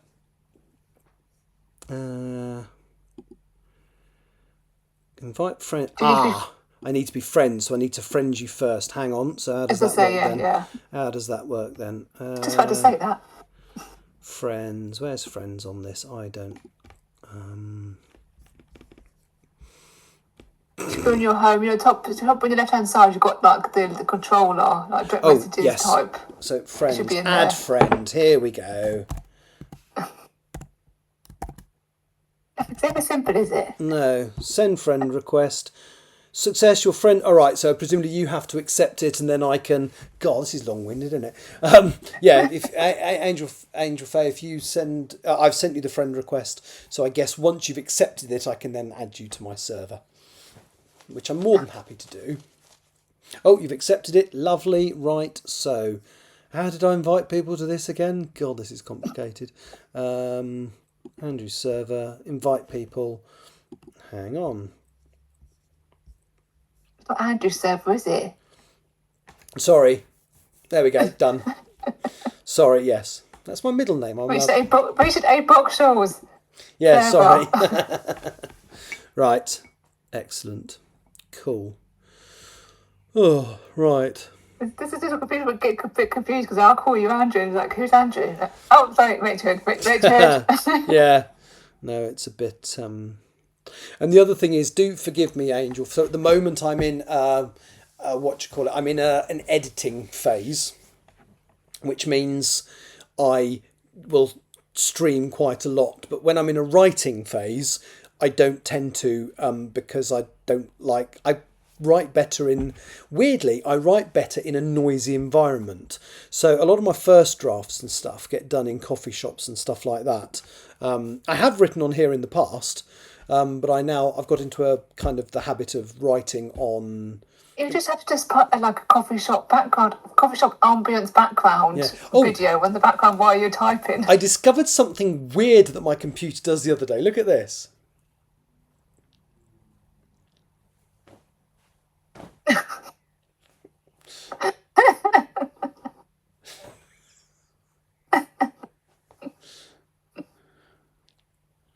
Oh, it's not going to do that one. Oh, there you go. So it automatically does that when I do those things. Isn't that bizarre? I'm not very good at it. There you go. Who knew? Who needed to know? And it can even do. Hang on, what other silly stuff can it do? Can it do? Is this for your OBS or is it just for your computer? No, this is my computer. This is my computer that does this. So hang on. If you always have whizzy tech though, so it's like, you know. Yeah, but I don't want it necessarily to. Well, I don't care actually. Where's wrong button? It does other stuff, but you have to. I think you have to manually trigger it. Now where is it? Mike. Oh, where's your little Lego man gone from the back of the sofa? He's fallen down the back. Oh, he's fallen down. Oh, sorry. There you go.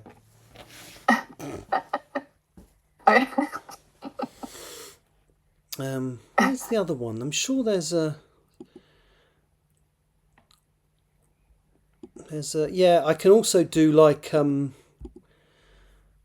Why is that only working on there? I can also get it to do fireworks and stuff and balloons going off around me, but I can't remember how to do that. Display. Maybe it's under display. No worries. Display settings. No, it's not that. But yeah, there's one where I can. We've gone down a rabbit hole now. We should have been editing. I'm like. Yeah, this is your fault. So voice isolation, Discord. No. I don't want to do that. Maybe it's that one. No.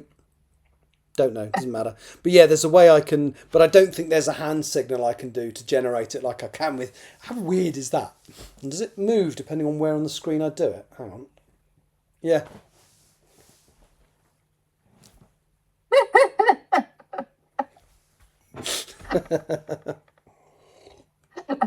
Very silly. Right. When you do book reviews, though, you can do that. Have thumbs up or thumbs down when you do book reviews. Yeah. On your stream. Except that I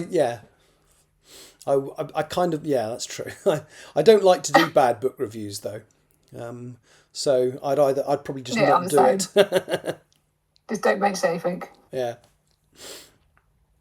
But right, I'm going to get back to. I'm happy for you to hang on if you want, but I'm going to go back to doing some editing. I'm about to say I'm going to let you go back to it. Yeah. And all right. I'll be in the chat. Okay, and I shall look on your website. I won't even touch it for the next few hours, but I will have a look later on today to see what it's doing. Well, it will still be that until I can actually get in to edit it. It will still be that. So I'll message you once it's ready. So. Oh, okay, all right. I won't look until then. Cool. The other thing is, I've got two more of these little figures. I've got a red one and a pink one, so I might swap them round occasionally. Just have all three of them stood behind you like a row of Cybermen. I suppose. I could. Yeah, I see. The thing is that they had the green one, the blue one and the red one were already on the website, and I bought them because they were ones I played with as a kid. And then the pink one. There was never a pink Lego Spaceman when I was a kid. There is one now. They've done pink, green, brown, grey, purple and orange that they never did when I was a kid. I've got them all now. But you need to tie them all up then. Oh no, not in the soft toys. I've got them as minifigures, but I've got the pink, red and blue as the soft toys. But I had to get them in America. You can't get, you can now, but for a while you could get them in America and not here. So I had them sent to my friend. Oh, did you order that book collection to get you to pick up when you were in Arizona? No, I didn't in the end, no. It was a short story collection and it's... You're not if a I'd big been, short story person, really, though. You haven't read I mine, don't. really, have you? Really properly I yet? have Like, read. you I read some of think them, but I've not all read of them. all of. I think I have read all of them. I think there might be one that I missed. It's not that. It's purely that the author who I was talking to, it was only one of her books was in the collection, and it was going to cost me $55. It was $25 just for a small paperback, which is still quite expensive. It's about 20 quid. So And that if was still like to get it delivered to your friend. That was still going to cost you that much to get it delivered to your yeah, it friend. would have been over 30 still, yeah, when you include the Okay, that's shipping. crazy. So if it had been purely her work, I probably would have persisted more. But because it was a collection and she only had one story in it, I kind of and I got this. I think Angels. Oh no, I've already explained. Look, it's quite big. I wasn't expecting the Angels paperback to be as large as this. So yes, it's formatted very well. It's Oh just yeah, big. yeah. Well, you were talking to me the other day. Yeah, we're not. Yeah, love by protecting. Yeah. Yeah. So yes, I shall read that at some point. I've just said I won't take it with me on a flight because I can get 2 books in for the space that would take up. But I will, as I said, it's only about 250 pages long, so I'll be able to read it at some point between trips. So that's good. Right. Okay. Anyway, Okay. let me. Right, I'll speak to you later then. Thank you for dropping in, That's okay. and I shall It crack still on. works. Yes, it does. Well, I mean, you're only the. I can't remember who was the other lady that did. I can't remember which one. I think it was. I can't remember. It was one of the Canadian ones. I think Yeah.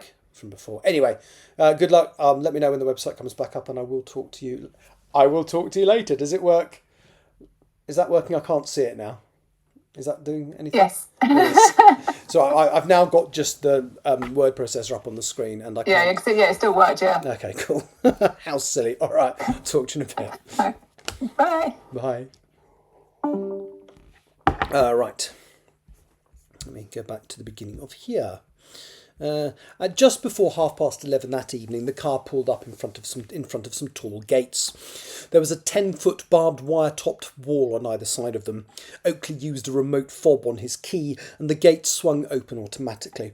Ronnie watched the car headlights pick out a long driveway that twisted around tree trunks for about a third of a mile before opening out into a clearing. Before them was a large house, quite modern looking, with 3 stories. To the right was a separate triple garage, the roof of which was opening slowly. The door of which was opening slowly as they approached it. Ronnie could see a white van and a much smaller car already parked in there. Oakley parked the giant Mercedes between them and turned off the engine. The garage door was closing automatically behind them. Oakley climbed out and opened the passenger door, car door. For Ursula, then Ronnie. "Welcome to Forest Lodge," he said. We will show you around in the morning. There are far more bedrooms than we will ever realistically need, and you can choose whichever one you want tomorrow. I'll put you in a guest room for tonight." He led them out of the garage's side door and up the stairs to the main entrance, which was a heavy oak double door.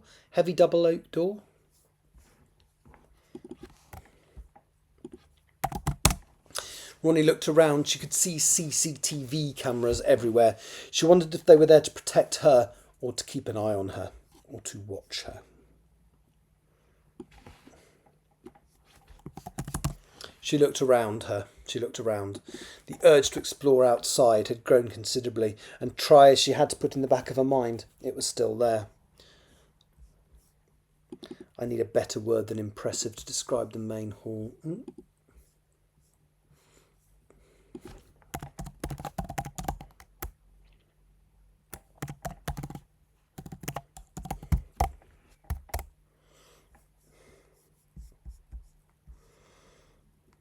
Dramatic. The main hall was dramatic. Oops, I like that word. There was a large detached flight of steps at the rear that formed a semicircle that led up to the first floor. I like dramatic because it is quite dramatic. Let me show you it, because I actually, hang on, I have the house that Forest Lodge is based on. It was up for sale a little while back, and if I ever win billions on the lottery, I shall buy it because it's gorgeous. Hang on, I'll show you the staircase. Where are we? Empress of the Trees, Forest Lodge.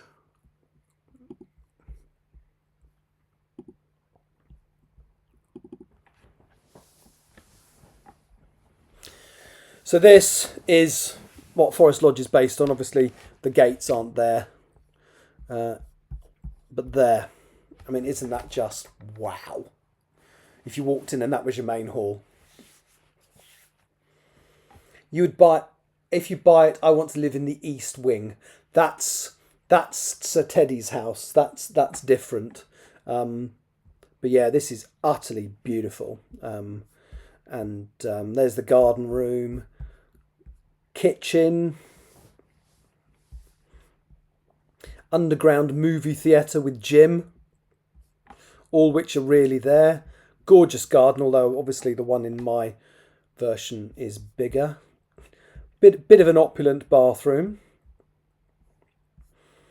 But yeah, I've literally... Oh, and this is Ronnie's suite. So that's her bedroom. And it leads through, I think behind it, I'll have to check, but I think behind the bed, there's that space as well. Let me just check on the plan. Yeah, so there's the master suite, and then... I think she's even got a bathroom in there as well. Let's have a look. Yeah, so that is Ronnie's bathroom. and her bed and the dressing room behind it. So you've got the bedroom. Behind the wall where the bed backs onto is the dressing room, and then I think you can see the door there through to the bathroom as well. It is quite gorgeous. I want it. Anyway, it is pretty nice. But yeah, so that's the hall, which is just wow. Anyway, Forest Lodge, a real house that exists that I can't afford. There was a large detached flight of stairs at the rear that formed a semicircle that led up to the first floor. The rear windows, which she assumed overlook a garden, were large and stretched up to the next floor. On the left of them was a double door, one of which was open. A small lady was standing there. At least Ronnie thought it was a lady. The looks were rather neutral. Oh, I've worded that badly.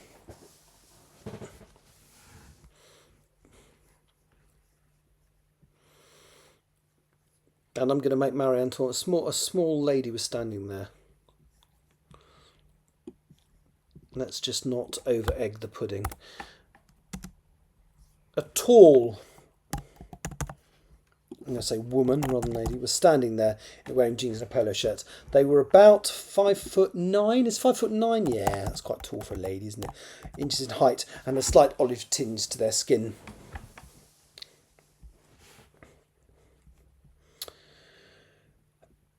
Now, here's a question. Oh, I don't know why I'm doing that. Here is a question. Marianne is non-binary. We've established that, or we establish it. Would it be better to use female pronouns to describe them until I... Thanks for the DM on Facebook, by the way. Was it on Facebook? Yeah, I was just checking you were all right.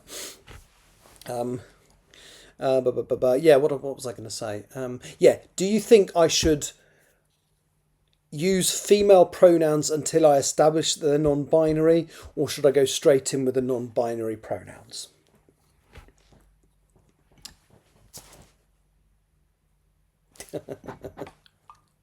That question is open to anybody watching, by the way.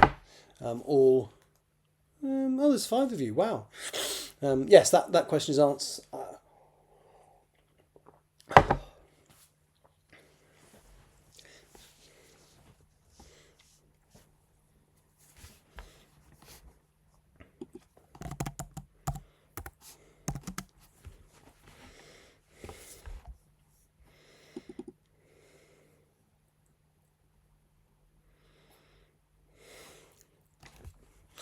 A tall woman, and I don't know if I like the word woman either. I don't like the word woman more. Let me think if I find. I don't want to say lady. I don't want to say woman. I certainly don't want to say girl.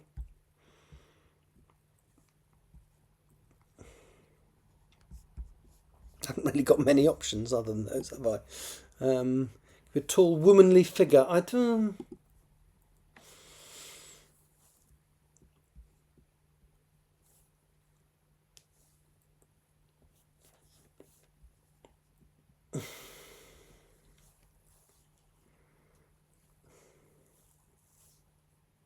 Yeah, do you know what? Yeah, I think you're probably right. And then we go straight in with the establishing that they're non-binary. A tall person was standing there wearing skinny jeans and a polo shirt. They're about 5'9" in height, a slight off tint of their skin. Their hair was long and tied back in a plait. They were skinny but looked strong at the same time. Ronnie assumed that they were in their late 20s. Also, they were glowing slightly, which was unnerving. The person gave a small smile. Marianne, said Oakley. This is Veronica Arden, Idrisil's ambassador for England. Veronica, this is Marianne. I'd like to say... Now, I think bloody Oakley's known them for ages, so I've had him gendering them here, and I think he's known them for years, so I don't think...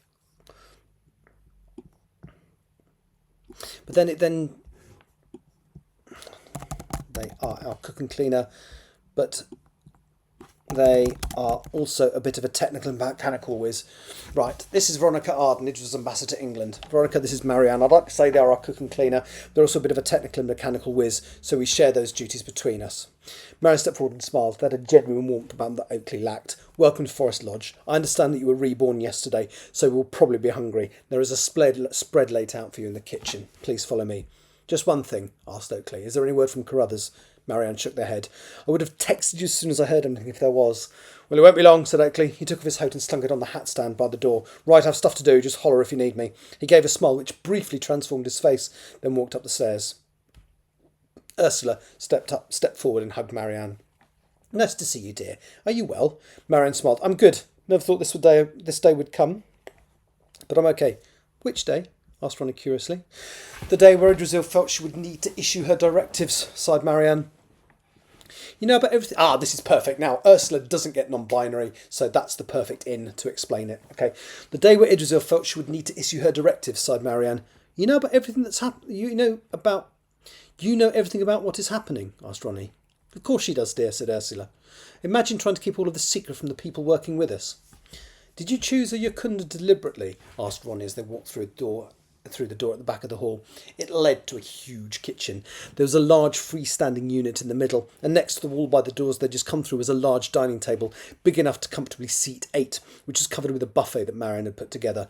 It looked large enough to cater for a party of 10, not just Ronnie and Ursula.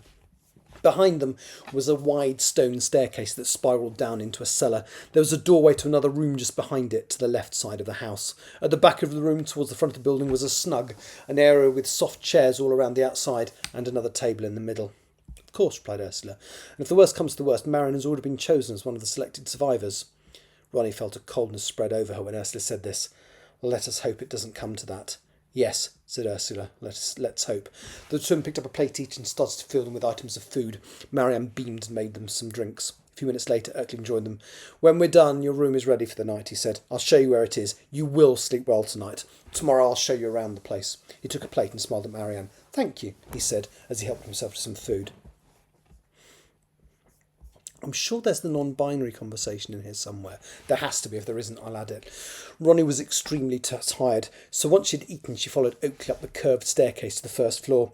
This also looked... I'm going to put opulent in here, because you did suggest the word, and I liked it. I just preferred the other one at that point. This also looked opulent. As she climbed the steps, she was faced with a large open hallway with a window overlooking the front garden at the far end. From where she stood... Yeah, I keep forgetting you're a couple of hours ahead of me.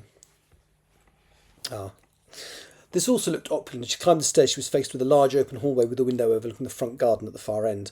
From where she stood at the top of the stairs, there were a set of double doors to the left, presumably to the master bedroom. There were also doors ahead of her on either side of the window, and Oakley led her to one on the left. The front wall was dominated by imposing windows that jutted out slightly.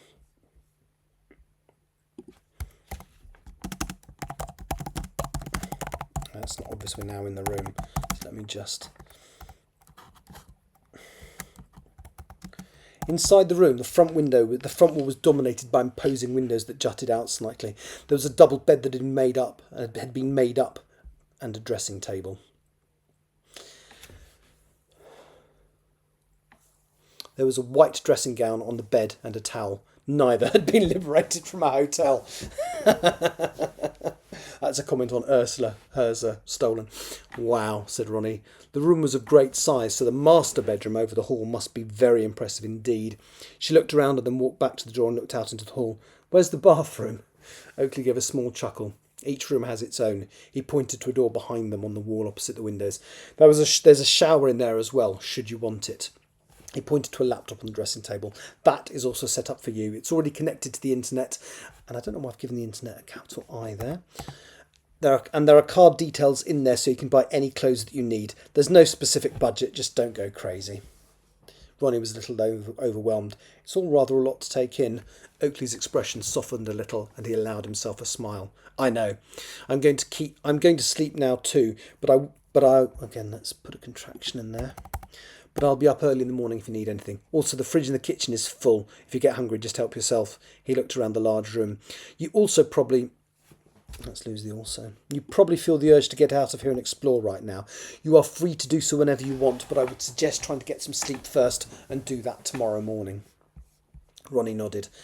There is one thing I'd like to do, if that's okay. Oakley sighed and looked at her. Go on. I broke my friend Danny's phone earlier. He wanted to call my parents. Is there any chance I can replace it? Oakley nodded. Let me sort that out tomorrow. You can order anything to be delivered here, but if you have anything sent elsewhere, I have it billed to a different address. You can't be too careful. Daniel Huxley, right? Ronnie nodded. How did you know? I did my research. Anyway, good night. Oh, I know what I was going to do. I was just going to show anybody who's watching what Mr. Oakley looks like. I just need to remember the actor's name.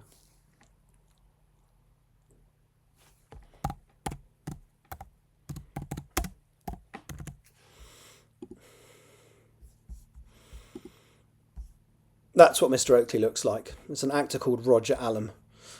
He is a little older now than the character, but that's basically how I've imagined him, maybe 10 years younger than that. Really good actor, really, really. He was in a show called The Thick of It, which I absolutely adore. Now, have I got that in a way that... Hang on, let me do that. Because I'm half blocking his face. He's been in a few Agatha Christie adaptations. Yeah, he's a really, really good actor. I like him a lot. I haven't got actors in mind for Ronnie, Ursula, Carruthers. I have Mr. Carruthers. Looks a bit like this. He's a character we haven't met yet.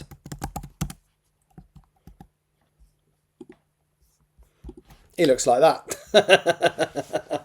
Ernest Carruthers, I would, if I ever wrote anything that he was in, I would be so thrilled. I think he's absolutely wonderful. There we go. And he's been in bloody everything. What? Yeah. Anyway, stop getting excitable.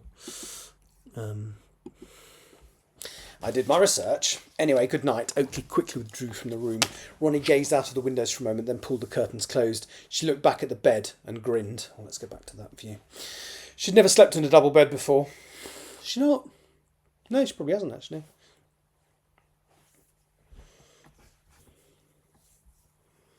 I'm going to say rarely because I think never is unlikely. She had rarely slept in a double bed. She was suddenly tired, very tired, so she pulled back the covers and lay down. She was asleep within moments. She had no time to either switch off the bedside lamp or even to pull the covers back over herself.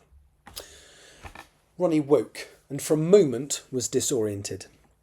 She looked around the room, then recalled what had happened yesterday. She allowed her thoughts to linger on Danny and her parents for a moment, then tried to put them out of her mind. There was no point dwelling on the past, and like it or not, they were now part of her past. She stood up and noticed that there was another bag at the foot of her bed. It contained fresh clothes identical to the ones she was wearing, and still no underwear or socks. Ronnie went into the bathroom. She'd not even looked in there last night, and had a shower, putting the fresh clothes on, although she did not bother with a hoodie, as it was warm enough in the room. Not knowing where to put the ones she'd been wearing, she stuffed them into the bag, along with the untouched laptop and her trainers, and opened the door. The hallway was no less impressive the second time she entered it. She walked across to the balcony and looked down the semicircular stairs and through the giant windows that covered both floors behind it. That stretched... Covered is not right. Stretched across. Through the giant windows that stretched across both floors behind it. The rear garden had a nice lawn with a fountain in the middle, surrounded by bushes. I managed to join after removing servers. I'm not active. Oh, okay. I did just hear a little noise, which makes me think you... That's probably you. Let me just have a look. Yes, I can see you on there. Perfect.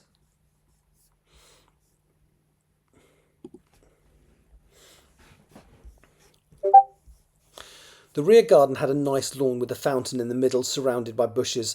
There was a pagoda built from wood with red roof tiles covering it at the top, and there was some garden furniture out there as well. In a few weeks, when the weather improved, the garden would be an impressive breakfast spot. Behind all of this was a mid-level fence beyond which the forest started.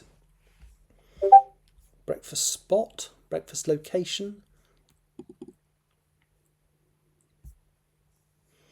Let me just find a better word.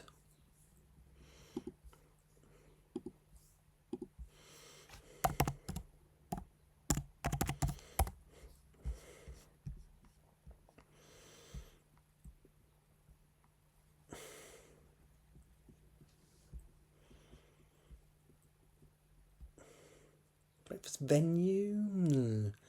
Breakfast site?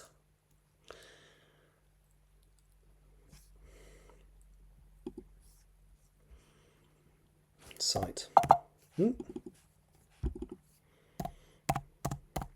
Behind all of this was a mid-level fence beyond which the forest started. She walked carefully down the stairs and remembered the urge to explore. And remembered her urge to explore. From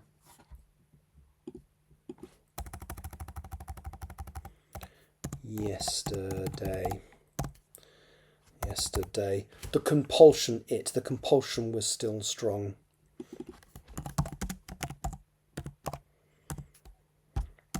The compulsion was still strong, but so was her urge to eat. There were 2 single doors out into the garden, one of which she tried, but it was locked. There was a sudden whir and a click, and when she tried the door again, it was unlocked. She smiled, but closed it in front of her and continued to the kitchen. The door clicked, no doubt locked again. She could almost hear an exasperated, "For God's sake, girl, make up your bloody mind," echoing through her head. Yesterday... Oh, yes, sorry. Ronnie turned right through the double doors and into the kitchen. Opposite her was a sink area before some windows, and in front of that was the freestanding unit. She had not noticed last night that it contained an electric hob, and Marion was standing between the sink and the unit, frying some eggs and bacon. Marianne gave Ronnie a cheery wave as she entered. "Can I make you some breakfast?" they asked. Ronnie frowned. "I don't like the idea of you doing stuff for me," she said. "Well, I'm already cooking for Mr. Oakley," said Marianne with a smile. "And soon for myself." Oh, no, so Marion isn't vegan then.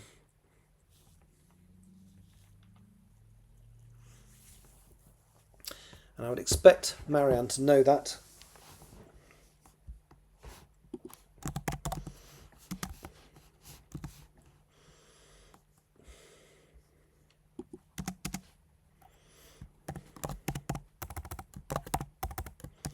I don't know why I had it in my head that Marianne was vegan.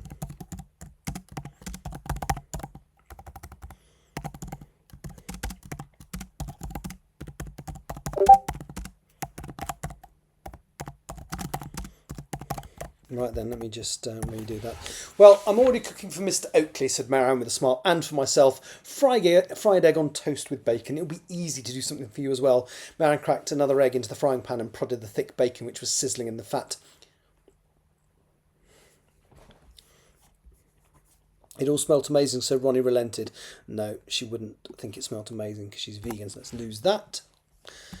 "You're vegan, I believe? I have plenty of options for you." "OK, yes, please," said Ronnie. "Where do you eat?" "In the snug," replied Marianne.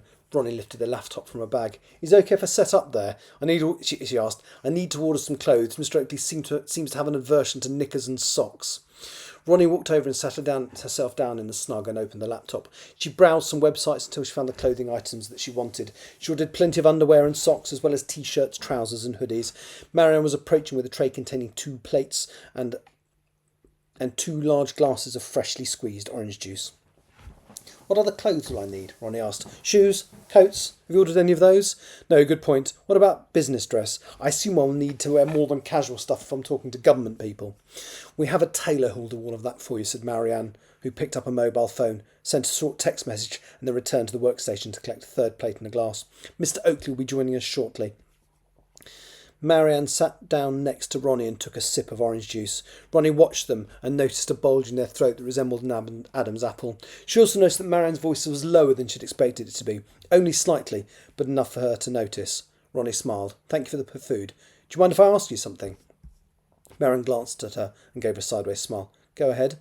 What pronouns should I use to address you?" Marianne smiled. "Ursula said you were smart. I identify as non-binary, and I prefer they and them." The door behind the entrance to the spiral staircase that led downstairs to, presumably, the basement opened, and Oakley walked in. He was wearing similar clothes to yesterday, only with a navy blue tie that had not been present the evening before. "Thank you," he said as he sat down to his breakfast. He gulped the orange juice, then applied salt and pepper to his food. He looked up at Ronnie. "Hello," he said gruffly. "I have arranged a new phone for Daniel. It was an iPhone, was it not?" "Yes," said Ronnie. "An 8, I think. Well, now he's got a free up. This shows you how long ago it's set." "Well, now he's got a free upgrade," said Oakley, attacking his breakfast with gusto. "It's directly from the manufacturer, so he should just be able to move his old SIM card across." He took another mouthful of food, then looked back at her. "Did you sleep well?" "I did," said Ronnie, "thanks.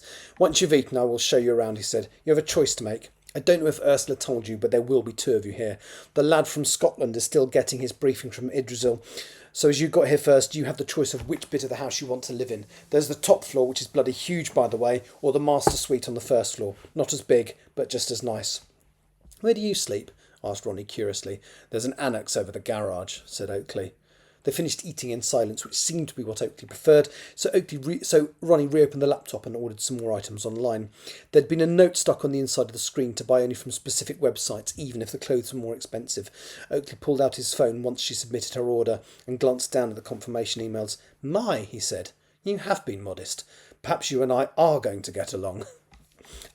He thinks she's amazing, by the way. He ends the book by, well, he basically doesn't want to say, "You are brilliant. I think you are amazing." He never wants to say that to her because, I don't know, he just won't. He stood up once his food was finished, picked up his plate, utensils and glass, and walked through the door behind the descending staircase. Marianne smiled. "Ignore his gruff exterior. He decided he liked you before he even met you based on what Ursula told him. We are a bit more worried about Mackenzie. He's your Scottish counterpart. The people that adopted him..." Marianne paused. "He's a screwed up kid. It's not his fault, but his handler and Oakley are worried about him." "Handler?" asked Oakley. "Is that Carruthers?" Marianne nodded. "Nodded?"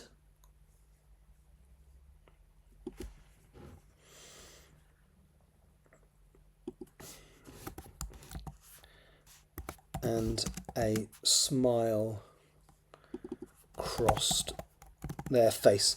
"Does that mean Ursula is my handler?"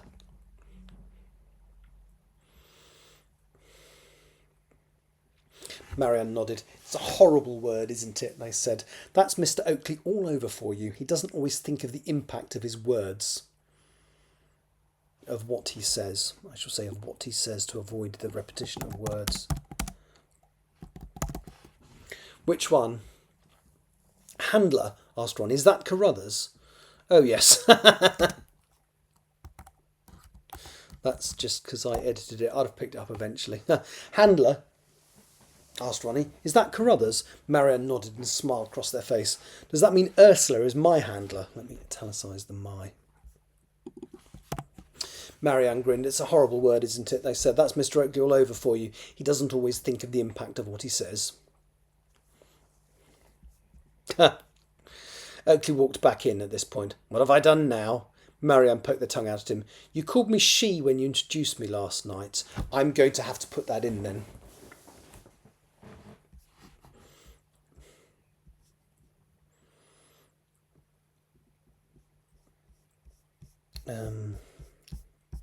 I am going to drop a she.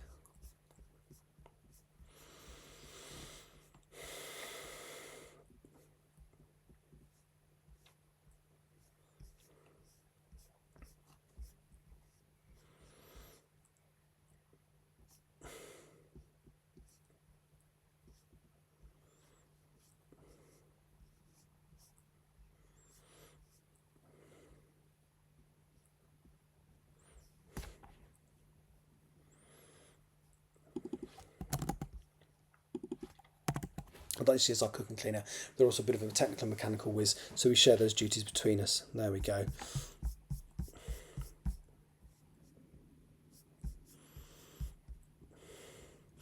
Marianne poked their tongue out at him. You called me she when you introduced me last night. Oakley looked crestfallen. Christ, he said. I'm sorry. I didn't mean anything by it. You know I don't. Well, you do try sometimes, admitted Marianne. We will never get Ursula to get it right. Rightio, said Oakley, turning to Ronnie. Are you ready for the guided tour? Ronnie nodded. Follow me then. We will start with the basement.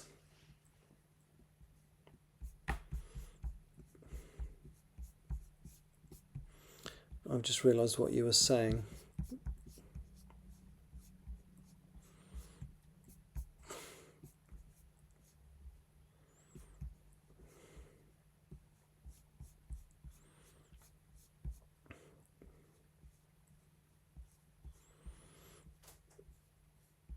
Nodded and a smile crossed their face. Oh, yeah, no, I did find that sign. Oakley took Ronnie on a tour of the house. Firstly, they descended the spiral staircase from the kitchen. The space below was meant to be a wine cellar, but had been extensively refitted. On the right, at the bottom of the stairs, was a wooden wine rack that covered the whole of the wall from floor to ceiling. At the far end, there was even a walk-in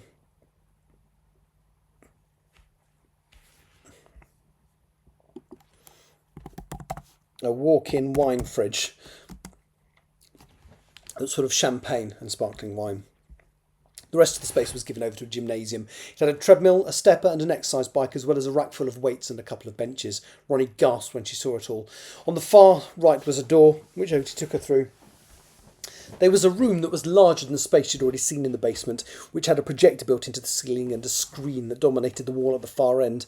There were 3 large sofas before the screen in different locations, so they did not block the view of the others. To the right was a unit made out of marble and glass, almost as big as the screen, which was a bar. Ronnie gasped. When's movie night? She asked. Whenever you want it to be, and the England rugby team aren't playing, replied Oakley. He took them back up the stairs and into the kitchen.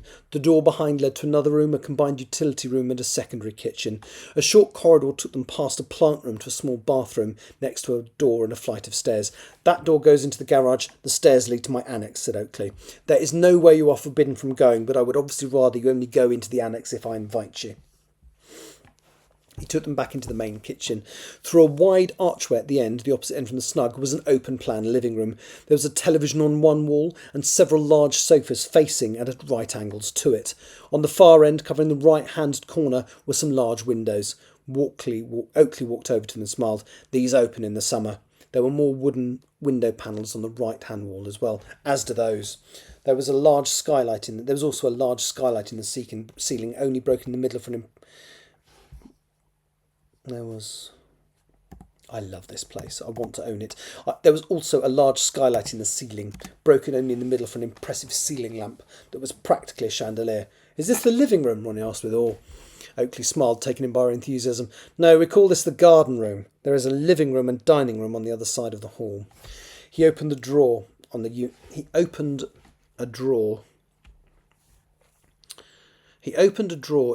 on the back He opened a drawer in the inner unit on the back wall and pulled out a remote control. He hit a button and the television sprang to life. We have the full Sky television package. You need to have a better understanding of what is going on in the world, so I recommend watching this. He switched the news channel over to BBC News, or if you prefer the cartoon version, there's also Sky News. He turned the television off again. I don't mind which one you watch, but I would ask you to try and watch a bulletin every day. If you are dealing with idiot politicians, which you will be, you will need to have an idea of what is going on. If you watch a half-hour bulletin every day, you will probably know more than they do. He placed the remote back in the drawer. Are you especially aware of what is happening politically? Ronnie shook her head. I lost the last 3 months. Do you know who the Prime Minister is? Ronnie nodded, unless it's changed since the start of the year. That's something. Do you know who Carl Tucker is? Ronnie shook her head. I'm going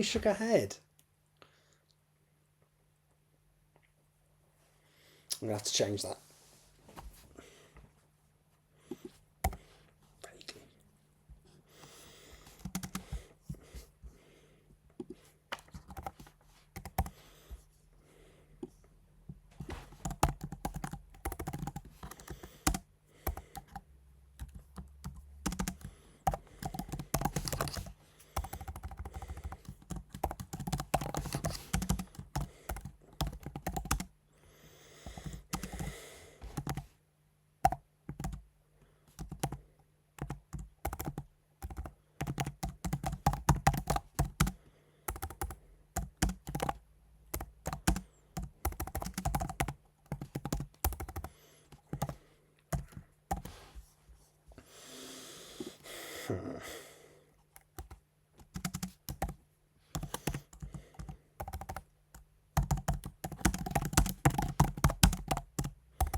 Right then. That's something. Do you know who Carl Tucker is? Ronnie nodded. Vaguely. He's an anti-environmentalist from memory. A rather obnoxious one. Said Icke with a frown. There's a lot more to him than that.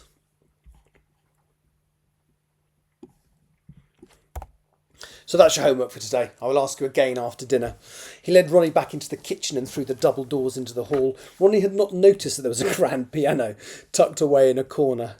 There is. Look, I can show you. Sorry, I've got the brochure. This is based on a real house. Across the beautiful marble floor were two sets of double doors, both of which led into the largest living room she'd ever seen. We call this the drawing room, said Oakley. We don't really use it.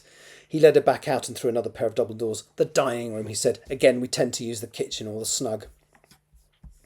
Back into the hall, Ronnie noticed there were rooms on either side of the front door. Oakley showed her both. The one on the left, which was directly below the room she'd slept in last night, was an impressive study. My office, grinned Oakley. It's not private, so feel free to use it if you need to. The room opposite was an equally splendid library. Up the curved staircase, Oakley led her into the room on the left. Well, room was an understatement. It was a suite. It had a reception room, a bedroom which dwarfed the enormous bed, followed by a dressing room and a large bathroom. It was stunning. This is one of your options, said Oakley. I can have this room, if you want it. Special prize for being the first to arrive. They went back into the hall. The room opposite the one she'd slept in, was rather like...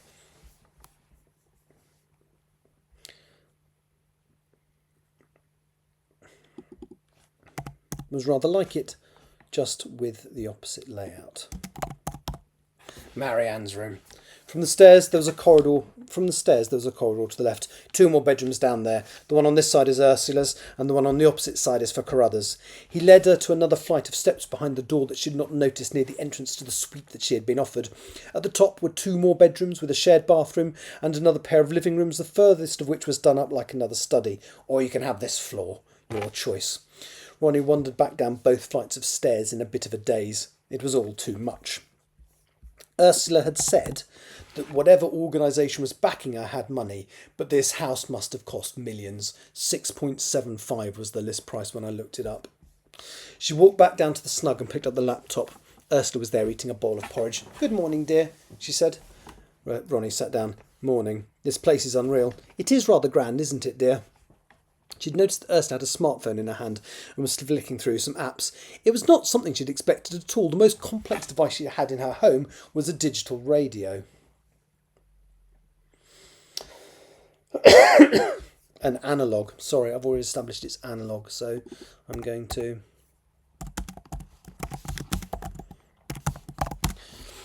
The most complex device she had in her home was an ancient analogue radio. And she looked adept at using it, not a beginner struggling with an unfamiliar gadget. Swipe right on anyone? Asked Ronnie with a grin. I'm not using Tinder, dear, said Ursula. The smile vanished from Ronnie's face. You know what that is? Ursula waggled her eyebrows. So who is Carl Tucker? Ursula's lips straightened. I'm going to say, so tell me about. Rather than, because she is vaguely aware of him. So tell me about Carl Tucker.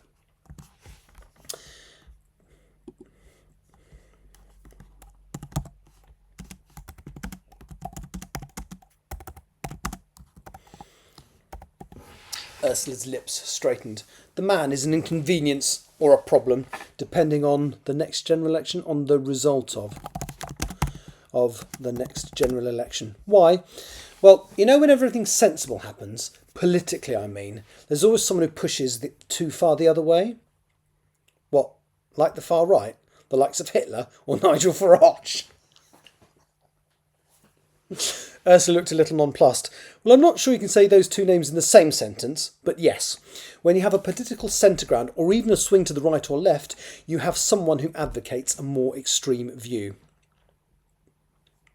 Carl Tucker represents what you could describe as the anti-green view. Some people argue that we are damaging the planet and creating global warming, but the people that oppose that view say that the increase in temperature is part of a large-scale trend that is repeated every few thousand years. There is some science to back that up, although it would not explain the rapidity of what is happening to our planet at the moment. Mr. Tucker opposes all restrictions based on environmental damage. He spoke extensively in Australia in 2013 in favour of abolishing their carbon tax, which was abolished the following year. That bit's real, although obviously Carl Tucker isn't. He has started a political movement in this country, which is part of a loose alliance with other similar bodies around the world. His group is called Et Rubius Victoria. Why? Asked Ronnie. She'd not heard Oakley walk in. Because he's a pretentious shopping's arrived. Incomplete. They're not charging me for any of it. Just the frozen stuff. I don't know. Bless, that's annoying. But at least you've got it. Why? She'd not heard Oakley walk in. Because he's a pretentious prick. Let me just translate that. Because I thought it was El Rubius Victoria.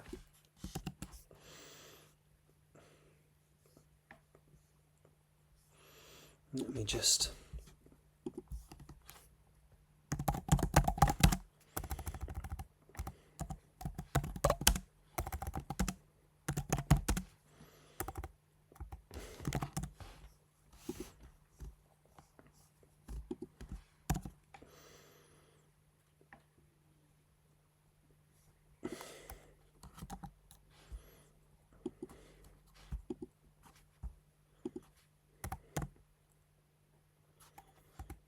I'll leave it as it is then.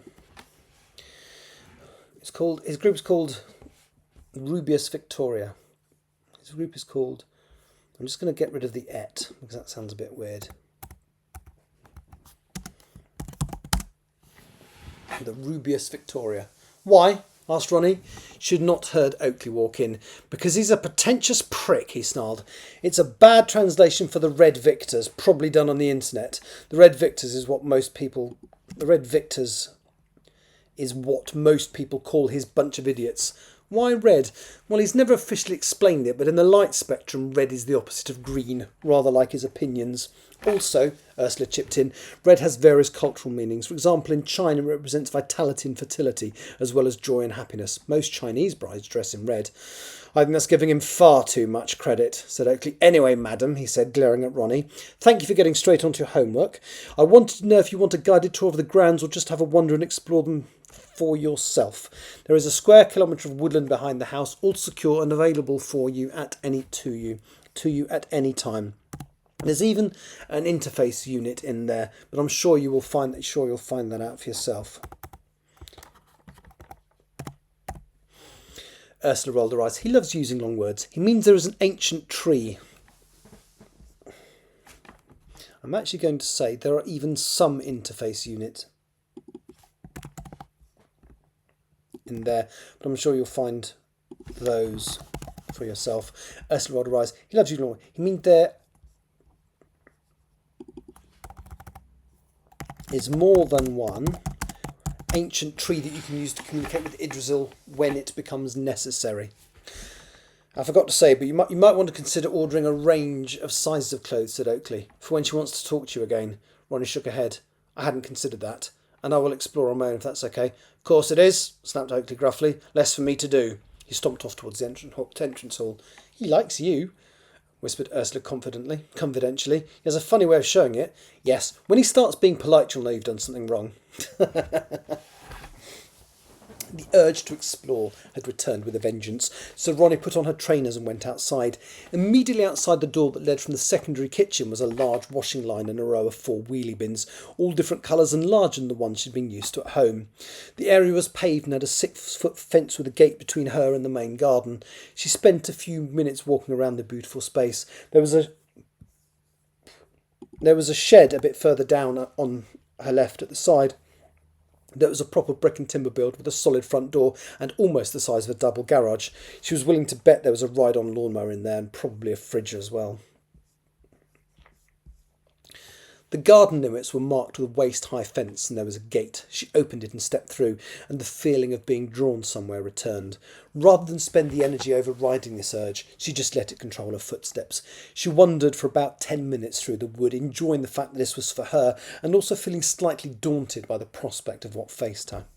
She realised that the message she had to deliver was going to be one that would be politically opposed, in some case very vigorously, especially by groups like the Red Victors and the odious-sounding Carl Tucker.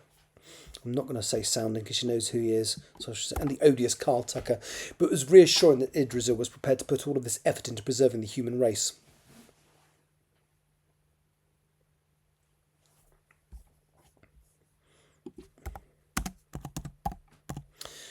Red Vic... But I think that might need to be a separate sentence because that's going to be very long. She realised that the message she had to deliver was going to be one that would be politically opposed, in some cases very vigorously, especially by groups like the Red Victors and the odious Carl Tucker. It was reassuring that Idrisil was prepared to put all of this effort into preserving the human race when it appeared that they were capable of removing them from the face of the earth rather easily. She had not noticed the way she was heading, but suddenly she found herself in front of an ancient oak tree. It was much taller than her tree in Sherwood, and the trunk was thicker. If her tree was capable of sustaining one person, this might be able to preserve several. And she had passed other old yew and oak trees that she reckoned would be capable of taking people in too. She walked tentatively up to the foot of the tree and placed her hand gently on the bark. There was a sensation that was similar to the one she'd felt when she touched her old yew, but this feeling was more urgent and intense. It was not uncomfortable, but it was different. The surface under her hand was releasing sap, and the bark suddenly raised upwards between her fingers. It did not absorb a hand, but when she removed it, there was a slightly raised section with an impression of a handprint in it before it sank back into the tree. She walked carefully around the massive trunk, then realised that the feeling of needing to get outside and go somewhere had fully gone away for the first time since she'd arrived at Forest Lodge. The tree had wanted her to come and say hello. Now she had done so, she was free again. Ronnie noticed that there was a small shed in the shadow of the tree. It was not locked, and when she tried the door, it opened easily. Inside was an empty clothing rail with several clothes hangers, as well as coat hooks. Notice there was a small shed in the shadow of the tree. It was not locked, and when she tried the door, it opened easily. Inside was an empty clothing rail with several clothes hangers, as well as coat hooks on the wall and a boot rack on the floor. There was a light switch in the wall, and a bulb came on in the ceiling when she pressed the button. There was also a pair of rechargeable torches sitting in a charging rack on the wall. She pulled one out. It had a powerful beam and was fully charged. Ronnie spent an hour walking. When she got to the edge of the land owned by the lodge, she found a 10-foot brick wall with spikes at the top. It had motion sensors and security cameras every 10 metres. She waved at one with a smile. The wall was ugly, but, she supposed, necessary. She also noticed that it was not straight. It weaved in and out of the path of various large trees. So no trees were harmed in the building of this wall, she thought to herself. Very on message. She headed leisurely back to the house, went to the snug to retrieve her laptop and sat in the garden room. Turning on the television, she sat and dutifully watched half an hour of television news. There was nothing all that relevant to her today, just a couple of comments about American protesters complaining as their president continued the process of leaving the Paris Climate Agreement. Yes, it's set in the past, 2018, so that would be Trumpety Trump. She supposed this was the kind of thing she ought to know about, so she read up on what it aimed to do. She found a breakdown of carbon emissions by country and saw that America was the second highest global contributor behind China, and they were trying to get out of the agreement. She felt a cold shiver when she realised this. Idrisil had given her no timescales in their conversation, but she assumed that this was contained in the directives that she had to deliver, and if she failed, everyone she knew might die. It was a sobering thought. When she'd found out that she would be joined by another like her, she decided to wait until he arrived to start looking at the directives, but now changed her mind. She stood and was about to go and find Oakley when he entered the room. He threw something at her which she caught instinctively. It was a smartphone. All our numbers are already programmed in, he said. If you ever need us, just call. You can make any calls you like, but it would be better not to call anyone you know, for their safety. All outgoing calls are anonymous, by the way. Ronnie muted the television. Look, I had planned to wait for Mackenzie before I read Idrisil's directives. I've changed my mind. I want to see them now. I have a PDF, said Oakley, pulling out his phone. He pressed a few buttons, then returned it to his pocket. I've just emailed it to you. You probably realise that every country will be given their own directives. The one Mackenzie has to deliver will be very different to yours. There is a shared drive which you have access to on your laptop. You can see all of the others as well. But I suggest getting used to yours and Mackenzie's before looking at the others. That makes sense, said Ronnie. Oakley suddenly pointed at the television screen behind her. Volume, now, he said. Ronnie hit a button and could see a man talking to the camera. He was short and wiry, with close-cropped ginger hair and a single earring. The name at the bottom of the screen revealed that he was Carl Tucker. The American president is just showing once again that he will not pander to scaremongers and fools convinced by phony science, he was saying. The Paris Climate Treaty retards economic growth, and I would ask our government to examine the scientific facts, because if they do, they will also pull out of this unnecessarily restrictive treaty. The picture cut back to a presenter standing outside a power station with large chimney stacks billowing out smoke in the background. Ronnie cut the sound. And that's the kind of idiot we are up against, muttered Oakley. Once we've trained you fully, you will be able to rebut all of his pathetic arguments. He gave a rare smile. I think he'll do fine. With that, he turned on his heel and left the room. Ronnie sank back into the large and comfortable sofa, turned the volume back up on the television, then reopened the laptop and Googled the Red Victors. As she'd been told, it was not a political party, but more of a pressure group, and Carl Tucker was their figurehead. There were links to YouTube clips of Carl appearing on various TV shows. He had even once made it onto Question Time, a political question and answer show on the BBC. He had a core of followers in the audience because every time he said something that tied in with his anti-conservation standpoint, he got a round of applause and cheers from a small but vocal group.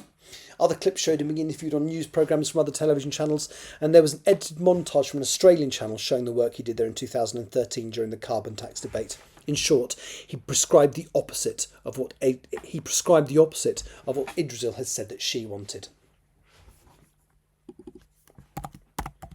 Yeah, he's the bad guy. Ronnie read through some of the comments beneath the video and was surprised at the vitriol given to anybody who dared to criticise or contradict his conclusions. It was as though he had an army of online trolls who laid into anybody who disagreed with him. Ronnie Googled the Red Victors supporters but was able to find any opinion polls that gave an idea how many people agreed with Tucker. She was fairly sure that most people had heard of him, though.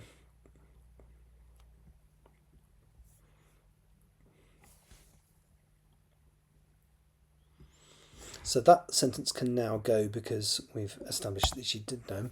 She was fairly sure that most people heard of him.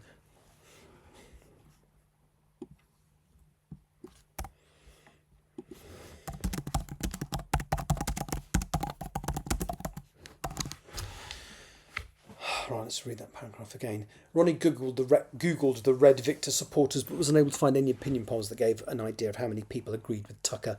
She was fairly sure that most people had heard of him, though. Danny would know who he was, she thought to herself sadly, and so would her parents.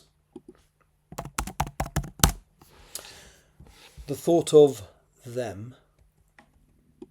You can now get into it. I need to manually tweet links, so it'll be a while before it's ready. I'm going to get my dinner and then go. Okay, thank you so much for popping in, as it were.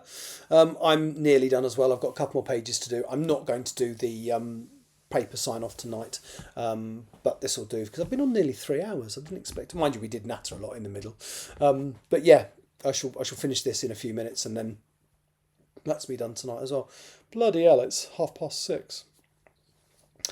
The thought of them made her feel sad again. Let's lose that. The thought of them made her feel sad again. She tried to clear them from her mind, but the thought of her dear mother suffering and assuming she was dead kept resurfacing. How much time had her dad been forced to take off work? All the people that she knew, the people that she'd been to school with, the people that had been her friends and acquaintances would think she was dead. Thought she was dead, I think, is probably. She was dead. She imagined the row of condolences cards on the mantelpiece at her family home. And it all became too much. She pushed the laptop away from her on the huge sofa, ran to the main hallway and dashed up the stairs and into the bedroom she'd slept in last night. She brushed past Marion on the way and threw herself onto the bed. A few minutes later there was a knock on the door. Ron ignored it and the soft knock came again. When there was still no answer, the door was pushed open. Marian stepped through carrying a tray which had a large steaming mug of hot chocolate and a plate with 3 warm cookies on it. They walked over to the bed, set the tray down on the bedside table and sat down next to Ronnie's shuddering form. Oakley walked past the room and looked in. He saw Marianne sitting on the bed, patting a sobbing Ronnie on the back. Marianne's eyes met Oakley for a second. He nodded and withdrew, shutting the door behind him. You're still here? Hello. I will be here for until I get to the end of this. I'm about 3 pages away. Marianne sat next to Ronnie, stroking her back. We do understand, lovely. This is so massive, it can hardly have sunk in yet. Ronnie turned over. I don't want Oakley to think I'm a weak little girl. Nobody thinks that, said Marianne soothingly. Oakley said the moment he met you, he knew you'd be okay. Mackenzie, on the other hand, we are worried he won't cope at all. Ronnie sat up and Marianne handed him the mug of hot chocolate, which he accepted gratefully. How did you know? I didn't. I saw you upset, and Ursula told me cocoa and cookies were a way to cheer you up. Marianne picked up the plate and wafted under Ronnie's nose. I just warmed them. They're delicious. Ronnie took one and a bite and bit into it. The sweet, sugary taste filled her mouth as the soft cookie crumbled as soon as she took a bite. Oakley sometimes comes across as a gruff old git who doesn't care about anyone. It's just a front, but I wear my heart on my sleeve. If things become too much and you need to talk, you know where I am. My room is the one opposite this one. Ronnie took another bite of the cookie. Are you always here? Do you get days off? Technically I do, said Marianne. So does Mr. Oakley. But things are about to happen. The reason for everything being in place is about to be realised. This house is I've already used the iceberg analogy. So you wouldn't believe the infrastructure that's been in place for decades leading up to this moment.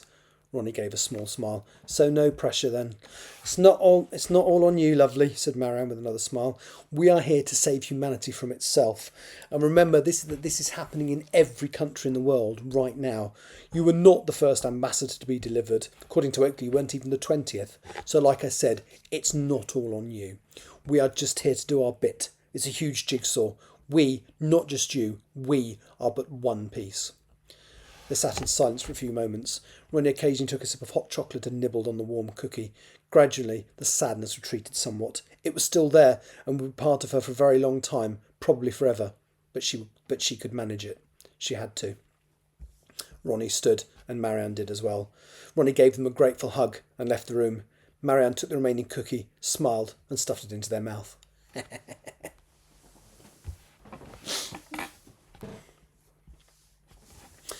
Ronnie spent the rest of the day watching the news. She ordered some more items for her use, including some drawing pads and pencils.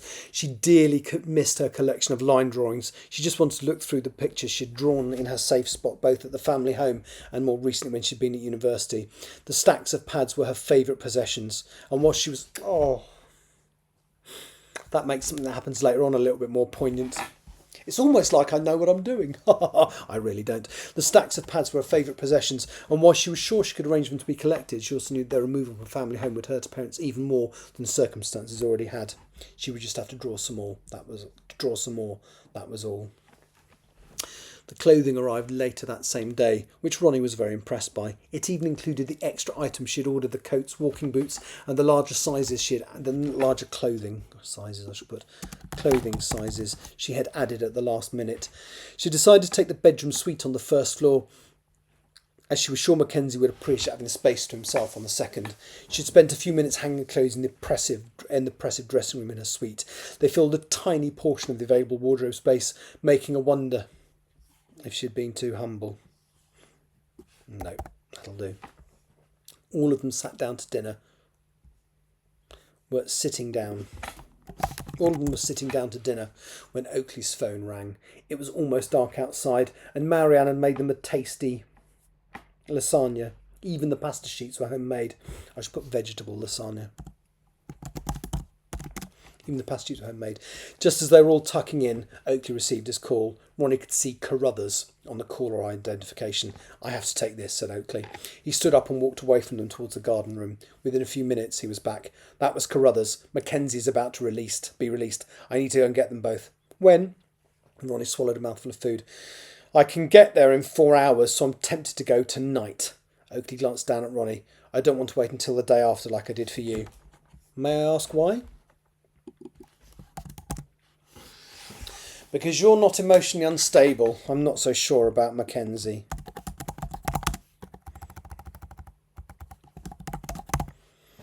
Marianne interjected. I've told you not to write him off. You've not even met the poor lad. Oakley shrugged. It's an 8-hour round trip. Probably more. You can't do that by yourself.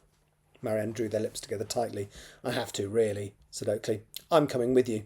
Ronnie pushed her almost empty plate away. Oakley shook his head. There's no need. You've been up all day. Maybe I can drive there and you can drive back. I'll be fine. Marianne stood up and started clearing the plates away. Accept the help that's offered, you miserable old sod. Ursula winced at the language. I agree with Marianne. She's talking sense. I'm going to just, Marianne.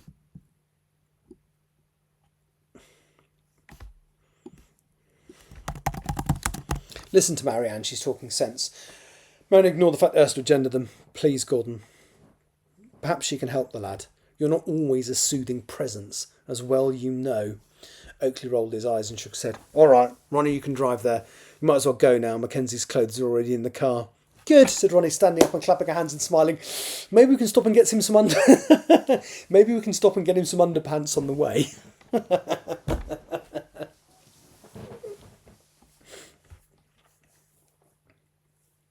Because Oakley didn't buy her, he just bought the clothes. He didn't think about underwear and socks. I'm going to say underwear. Maybe we'll stop and get him some underwear on the way. Oh, little bits of humour. I enjoyed that. I enjoyed writing it when I wrote it. I enjoyed reading it back. And I'm already loving Marianne as a character. Now, they were literally created for me to get used to the idea of using... Because when I started writing this, the whole they-them thing was very new. It had been chosen as the word of the year. I think they or them was chosen as somebody's word of the year. And I kind of created the character purely to get used to doing that. And they fast became one of my favourite characters in this story because they are just such a decent person, but they're brave and I love Marianne. They are fantastic. And I really like Mackenzie as well. In fact, there's not one of the things, I love my characters in this book. Weirdly, Ronnie, who I'm enjoying now, I really struggled with when I first wrote it because it took until something like chapter 35 for me to figure out who she was. And that was a weird time. Right. Very, very productive day today. I should record my podcast now as part of this, but I'm not going to because I'm really hungry. So I'm going to go get myself something to eat. Then I shall record the podcast. I have signed off 3 chapters today and I've got quite far with chapter 10. So it really is. I'm really pleased. Thank you. I'm really pleased with what I've achieved today. And tomorrow, if I can get, I'm not going to be as ambitious, but if I can get this chapter 10 and chapter 11 signed off tomorrow, that will be really cool. And then, as I say, I'm flying to Phoenix in Arizona on Friday, and I will do some work on the plane because I'm going to get so bored. But I will probably just do screen read-throughs, and I will try and record them as well. Obviously I won't be able to live stream them, but I will try and record them so I can stick them up on my YouTube channel. So I've got a full record of me editing. So thank you to everybody who I've interacted with today, specifically Angel Faye 87 and Bow Street Society. That's me done for the day. I'll be back tomorrow at some point. I don't know if it'll be a morning or an afternoon session. It will depend, or both. It will depend how the muse takes me. Thank you very much for watching. Take care. Bye-bye.